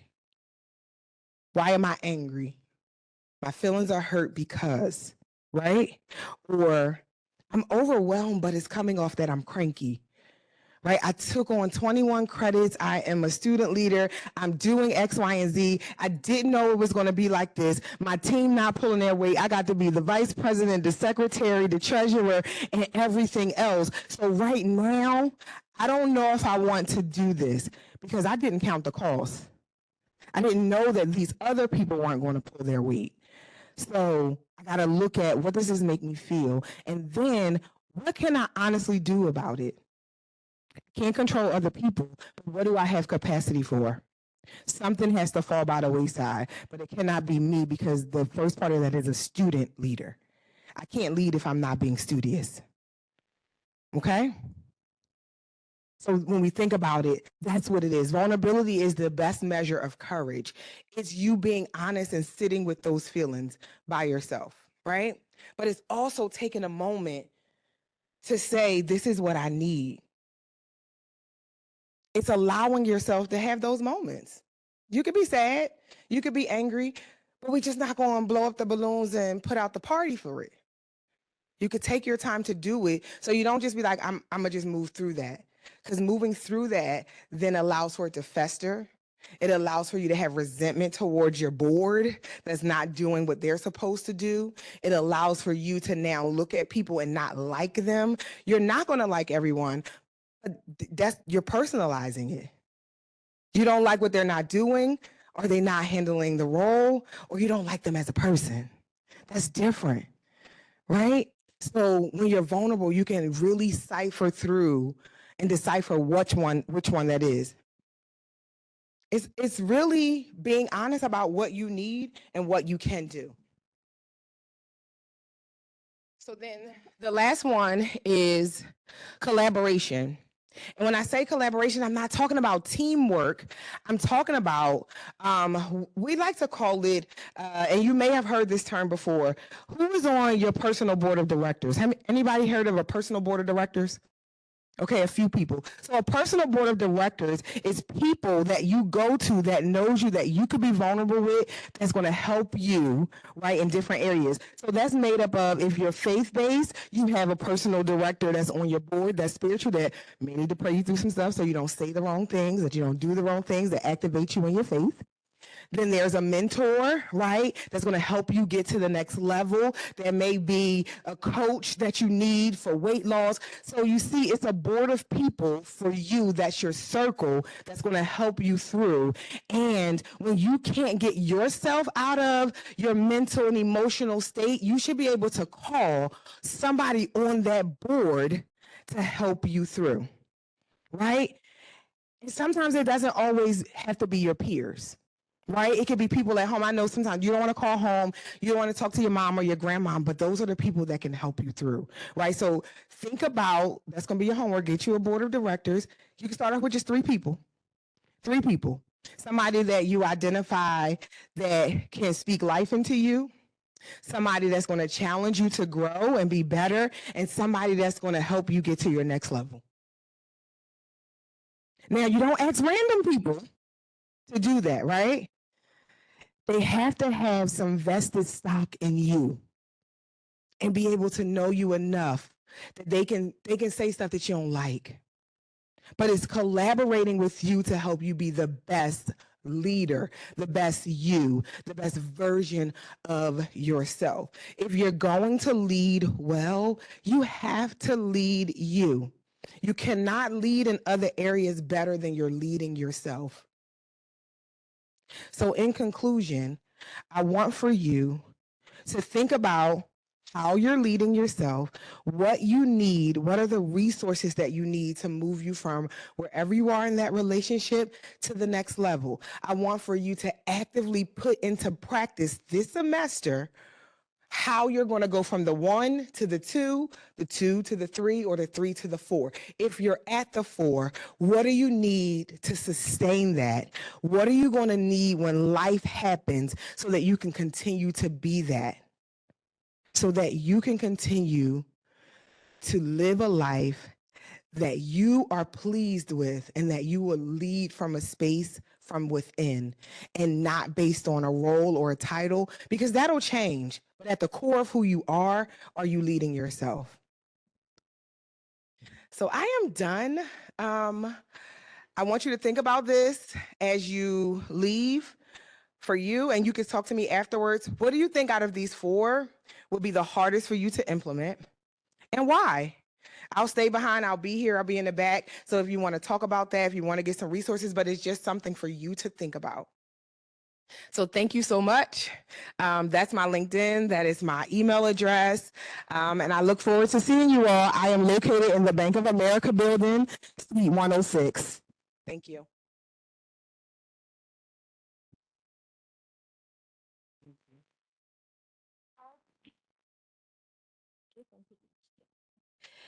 Okay, thank you, everybody. Can we give Dean Williams another round of applause, please? Okay, we're gonna do another break. Y'all know that's my favorite thing to tell y'all. Another break, 5 minutes. I want to see y'all beautiful faces at 2:21, looking at me again, and then we'll go into our very last session of the day. All right? Thank you. Hey, kings and queens, let's get started.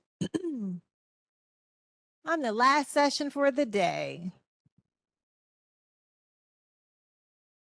Okay. So thank you for those of you who stayed until the end. We really appreciate your full participation in this conference. Are you having a good time? Have you enjoyed it? The information has been great, right? Yeah, and so we're really grateful that you stayed. So I'm the last speaker for the day. And the topic of my presentation is inclusive leadership principles and practices. So just to give you a little background about me, I am the associate provost. I started at Delaware State University 18 years ago as an assistant professor in the biology department. I moved up from assistant professor, received tenure to full professor, served as the associate dean, department chair for biology. I left and went to the National Science Foundation for 2 years as a program officer and came back as the associate provost. So I have a very diverse portfolio of leadership. And I also serve as a leader outside of work in my church. I just recently started my own business. So thank you. I am a mom. I have 2 kids. That's leadership within itself. I am a wife. That means I have 3 kids. So all that good stuff. So I'm really honored whenever I have a chance to speak with the students about leadership. This is something that I feel like I'm pretty well versed in. My topic for today, I selected this topic because I just recently completed a certification training on leading inclusively, right? It's a little different from what I'm going to talk about today, but let's have a very interactive and engaging conversation. Y'all know I like talking to the students. So when I ask questions and when I give you the opportunity to talk, please take advantage of that. I want to hear your voice. That's a part of inclusive leadership. All right, so our session goals, and I hate talking with my back, so I'm going to come over here, okay? Our session goals are to, one, let's talk about leadership. What is leadership? We've been talking about it all day, but I haven't really heard anyone define leadership. We're going to talk about inclusive leadership. What is it? Why it's important, why it matters, and how you can become an inclusive leader. So the first question I'm going to ask you is, how do you show up as a leader? Do you know what I mean by that? In your leadership roles, and you walk into the room, do you walk in like a boss, like a bulldozer? This is what we're going to do, and this is how we're going to do it? Or do you go in and say, hey guys, this is our mission, this is our plan, I want everyone to be involved in this process. Let me hear your ideas. How do you show up as a leader? Well, what is leadership? Anybody want to take a stab at it? How do you define leadership? Oh, I know some names. Mr. Elliott, how do you define leadership? I feel like Oprah. Leadership is a quality you enhance when you're able to put an affection on someone. It's the way you dress, it's the way you present yourself. Okay. Anybody else? Aaliyah? It's dangerous when I know your name. I would say a leader is someone who shows up for others, listen before talking. So I actually listen to someone before. Let me think. That's a good quality. Someone that listens. A good leader listens. Yeah. It's all good. It's all good. Okay. Excellent. Thank you. So leadership is it's an influence relationship. It's an influence relationship with the intention of fostering real change and mutual purpose. It's mutual influence. So some of the speakers here today show their leadership, right? They talked about their leadership and how they move their organizations forward. Leadership can be one directional, but it should be two directional, right? Multi-directional, bi-directional. I think it's the right word. Because a good leader is not only going to influence their team, but they're also going to be influenced by their team. Leadership is the art of motivating people to work towards a common goal, right? And it's also, this is so important. Leadership is not a position, but it's a behavior. You can have a title, you can be in a leadership position, but if you're not influencing and moving your organization, period, does that make you a leader? If you're disconnected from the individuals that you're leading, does that make you a leader? It makes you someone with a fancy title. One of my favorite leadership gurus, John Maxwell, quotes, leadership is not about titles, position, or flowcharts. It's about one life influencing another. And I hope that all of you have been influenced today by our speakers. So let's take a pause here, and I'm going to ask you a question. What is your leadership style? You don't have to answer it, but I just want you to think about it. And what type of leader do you desire to be? We had several leaders here today. I'm sure you've encountered different leaders in different capacities and different venues. But what type of leader are you? Our panel today crossed over a lot of these different leadership styles, and these are just some common leadership styles. We heard someone talk about laissez-faire leadership, transformational leadership. What was the word that Jason used? Unorthodox leadership. But where do you think you fall? You don't have to answer, but where do you think you fall in this leadership wheel? For me personally, servant leadership is my go-to. I'm the daughter of a Pentecostal preacher. My mother was a missionary. I was raised doing mission work. So service is my go-to. I am a servant leader. I'm also a coaching leader. I like to motivate my team. My goal is to create new leaders, future leaders. I can also be transformational, but I'm also very flexible because one leadership style doesn't fit every person.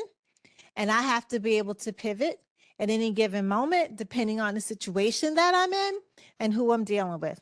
Some people just need a little more love and attention than others. So, inclusive leaders. The inclusive leader. What is the inclusive leader? An inclusive leader has the ability to manage people and organizations without bias or prejudice. Okay. And they also have the ability to cultivate a work environment in which individuals are treated fairly, they feel safe, respected, and valued. Okay. They also are able to create an environment which we can show up authentically. And I used that word earlier, authentic, in all aspects of their identities and contribute without fear and repercussions. So what does it mean to show up authentically? Let's take a pause here. What does it mean to show up authentically? Let me find somebody. DJ, what does it mean to show up authentically? I feel like for me, showing up authentically is, well, originally it was transparency, but then we had the lovely speaker from before just completely changed my perception of leadership. So I would have to say being an authentic leader is just knowing yourself. And you don't have to know everything, but at least know what you can do for others. Like you said, you're a humble servant. You understand that that's your philosophy when it comes to leadership. I relate to that. However, I like to take it a step further. Like when it says lead authentically, because I know the type of leader I want to be, I'm going to work to put myself in situations where I can serve those around me and be that leader. Because you can't lie to yourself. You can't say, I can do this, so I'm going to do it. Because I do that all the time. But it puts you in situations where, A, you hate the fact that you're there, but B, like you're not even doing a good job. People around you know that you hate the fact that you're there. So it's being who you are and putting yourself in a position to be who you are. And that's for everyone, not just the leaders. When you work somewhere, when you're in class, when you're here, you want to be your authentic self, right? It takes a lot of energy to try to be or act like someone else. So you want to be you, all right? Regardless of your race, your sexuality, where you're from, your social economical status, you should be able to show up in your environment, your work environment, and be true to yourself and be your authentic self respectfully. Have you ever been in an environment where you're not able to be yourself? You're young people. You guys struggling trying to figure out who you are now. From high school to now, you're still trying to figure out, how am I supposed to act in this situation? What am I supposed to do in this situation? How am I supposed to dress? How many of you were trying to figure out how to dress today? Even though Miss Craig told y'all it's business, right? But you were still trying to figure out what's appropriate and what's not appropriate, right? So every day we still struggle with that, all right? Have you ever been in an environment where no one else looked like you? Now, we're at an HBCU. Most of us are African American, but we had some non-African American students here earlier. Okay. Have you ever been somewhere where no one else looks like you? When I was in high school, I wanted to be a medical doctor, and my mother made me take Latin, right? And I grew up on the Eastern Shore of Maryland. I was the only Black girl sitting in Latin. It's not like it was a whole lot of people taking Latin, right? And I would go to the parties, this countywide party, toga parties. I'm like, what's a toga? But I'm the only little Black girl. And my mom's friend made me a little fancy toga. But it was a good experience because it allowed me to step outside of my comfort zone, get to know some other students. I did feel a little awkward because many of their parents were wealthy. Mine was not. Okay. But no one else looked like me, but it gave them an opportunity to know me, and it gave me an opportunity to create some new networks. So let's go back to the inclusive leader. An inclusive leader is also self-aware, meaning they're aware of their own biases, right? How many of you are bias-free? You have no biases. Good. I'm so glad you're honest, because we all have biases, right? Either in the type of mate or girlfriend or boyfriend that we're looking for, the type of clothing that we like, the type of people that we want to be around. We all have biases, but an inclusive leader is aware of their own biases and is intentional about working through their biases to provide an inclusive environment. They see diversity as an advantage to the organization. No organization is going to be successful if everybody has the same way of thinking and there's no room for diversity to bring different perspectives and different ideas. An inclusive leader also introduces or encourages the team to bring or introduce new ideas to the team. And that's critical because everyone has a different perspective. Different people bring different experiences, and therefore you can generate new ideas. So saying all of that, all of those things about the inclusive leaders, several researchers have come up with these 6 signature traits of an inclusive leader. So pay attention to this because there's going to be a test later. One, and we call this the 6 C's of inclusive leadership. Curiosity. An inclusive leader has curiosity because they want to hear what their team has to say. They want to hear new ideas. They want to learn different perspectives and different approaches to a problem that they're trying to solve. They're culturally intelligent, meaning they see the world, they're able to see the world from different lenses, okay? Getting different perspectives. They're collaborative, willing to work with other people, diving into diverse ways of thinking and approaching problems. They're committed to diversity. They're committed to bringing change and diversity to the organization. You have to be courageous. This is my favorite one, right? As a leader, there were so many times that I wasn't courageous. I didn't speak up for myself or other people. Much better at it now, but there are going to be times that you're going to have to dig deep and find that courage. If you have to pray for God to send it or get your girls to back you up, but you're going to have to be courageous at some point, especially women in leadership. And finally, cognizance. As a leader, you have to be aware of your own biases. And sometimes our biases can sneak up on us and we don't even know it. And I'll just share mine.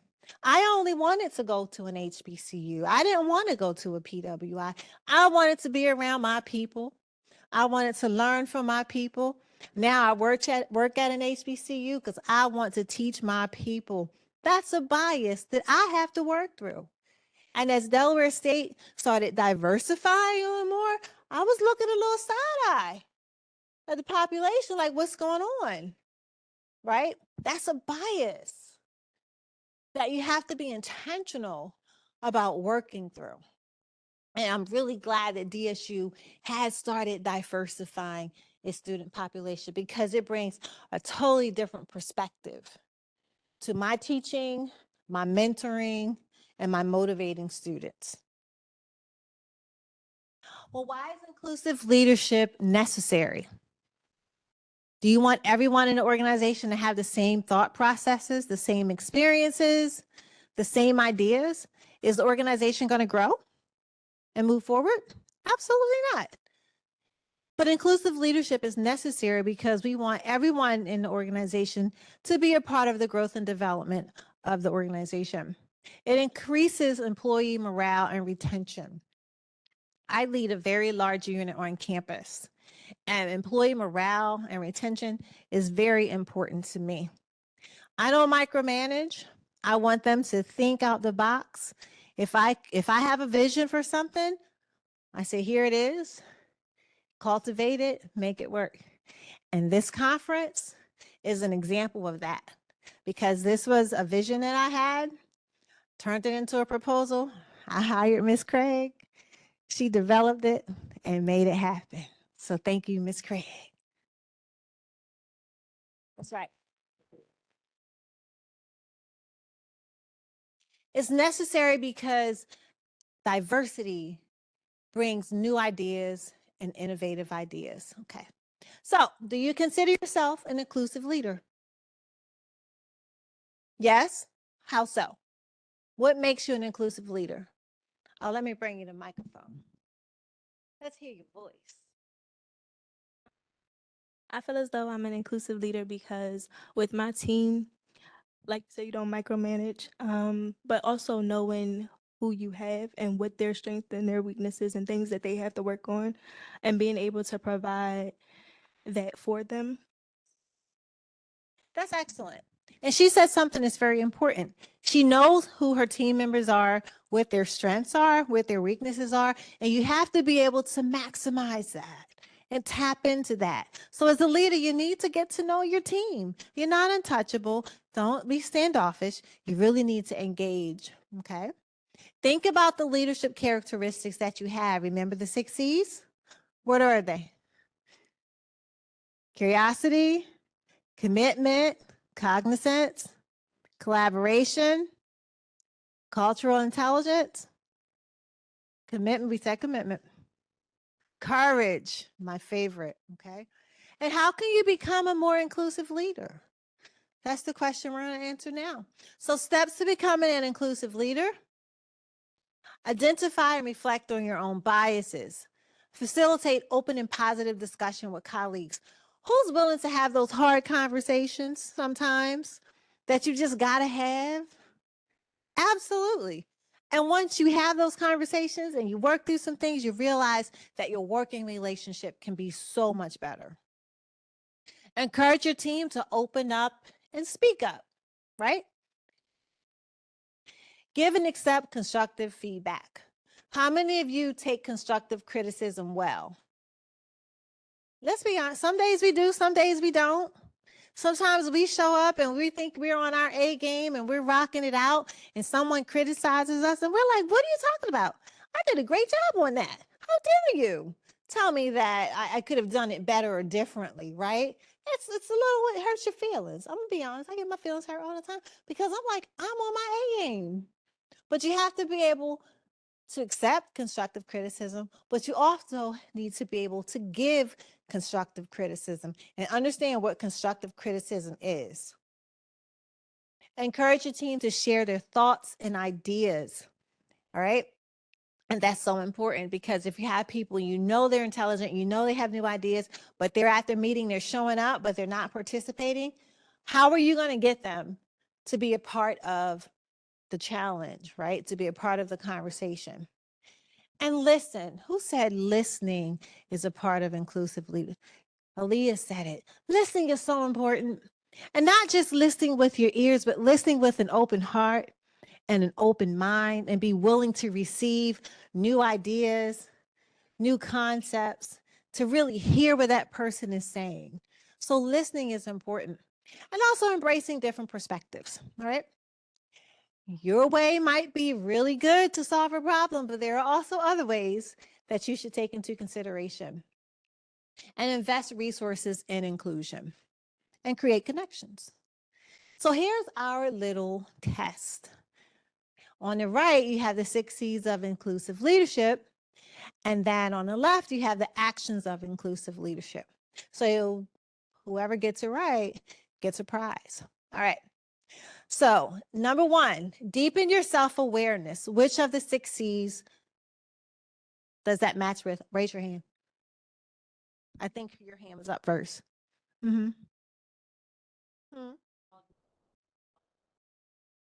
Yes. Here you go. All right. Foster social awareness. Oh, okay. You had your hand up first, I think. You had it up high, so I assume you had it up first. E. E is cultural intelligence. Oh, yeah. Okay. Create a culture of belonging. Hands up. I saw this gentleman over here. Hand first. A culture of belonging. F. Collaborative. Commitment. Commitment to diversity and inclusion. Okay. 4, create connection. I saw BJ's hand. Oh gosh. Did you, whose hand did you see first? Put it back down. Let's try again. All right. Creative connection. Oh,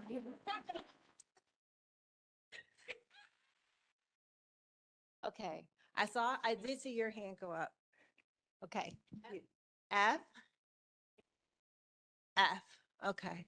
Since we missed the last question, Elliot, what do you think? If it's the same, F. Okay. F. Okay.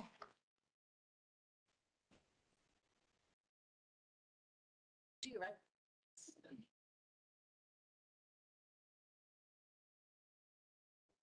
I got one more in my bag. Okay. Lead with vulnerability. I saw her hand with the mask, with the blue mask. Okay. Which one? Well, there's only one left, right? Oh, we skipped 5. Okay, sorry. Encourage team to share ideas. I saw the pink dress. Curiosity. That's correct. I have another one in my bag. Right. I don't know if I have 2. I know I have 1. I'm going to do the 6th one. Lead with vulnerability. Courage. It's courage to be vulnerable. Huh? She did it. You did that one. Yeah, when you had chosen You're 6. right. then Okay. 5. So I got if I don't have another gift in my bag, I got one in my office. Come by my office. Okay. All right.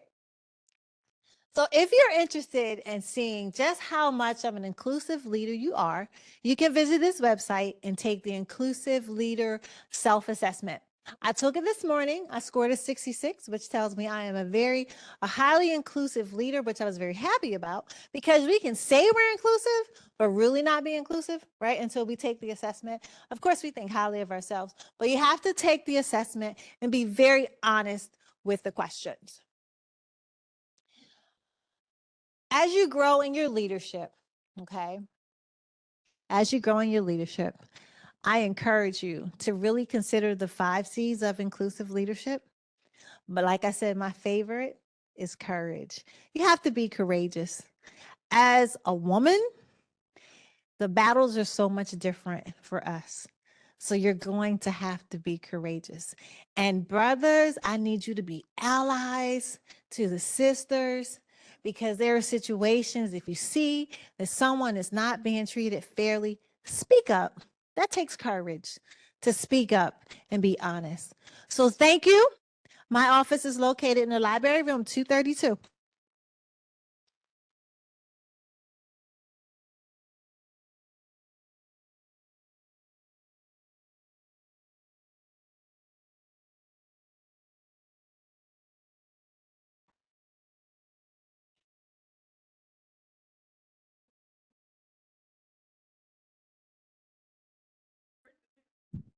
All right, let's give Dr. Watson another hand.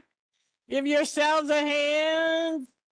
We appreciate you completing day 1 of the URELA Empower Student Leadership Conference. I hope, how many feel empowered?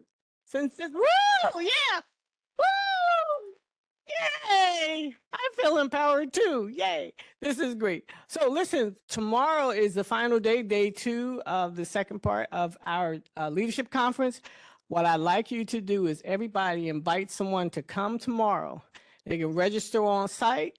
There's free continental breakfast, and tomorrow's lunch is falling off the bone. Remember that one? Okay, I was excited about it.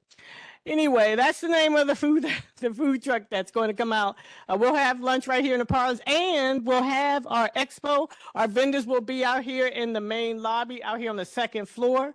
So make sure you invite someone to come. Tell them, everybody also to remember, be here by 8 o'clock so you can register. We'll start, and you come in and have a nice breakfast. 8:30. Okay, thanks. 8:30. Excuse my French. Come at 8:30 to have a continental breakfast and make sure you register. Again, make sure you wear, okay, I'm almost done. Make sure you wear your DSU professional attire. That's when you wear like your DSU gear. Like if you have a DSU sweatshirt or a t-shirt, do you have any? Nothing with DSU on it? Nothing with Delaware State? Have you been to the bookstore downstairs? Or you kind of, yeah, I know. See me after. But if you have anything, even if it's red and blue, wear Delaware State, you're going to wear, you know, like your professional attire, like say if you wear a skirt or, you know, dress pants and a suit jacket or something, because you just want to make sure you maintain your professionalism, but you can also rock that DSU gear. So make sure you invite someone, tell them to do the same. If they say they don't have it as well, tell them to come on out, just wear the red and the blue. We want to make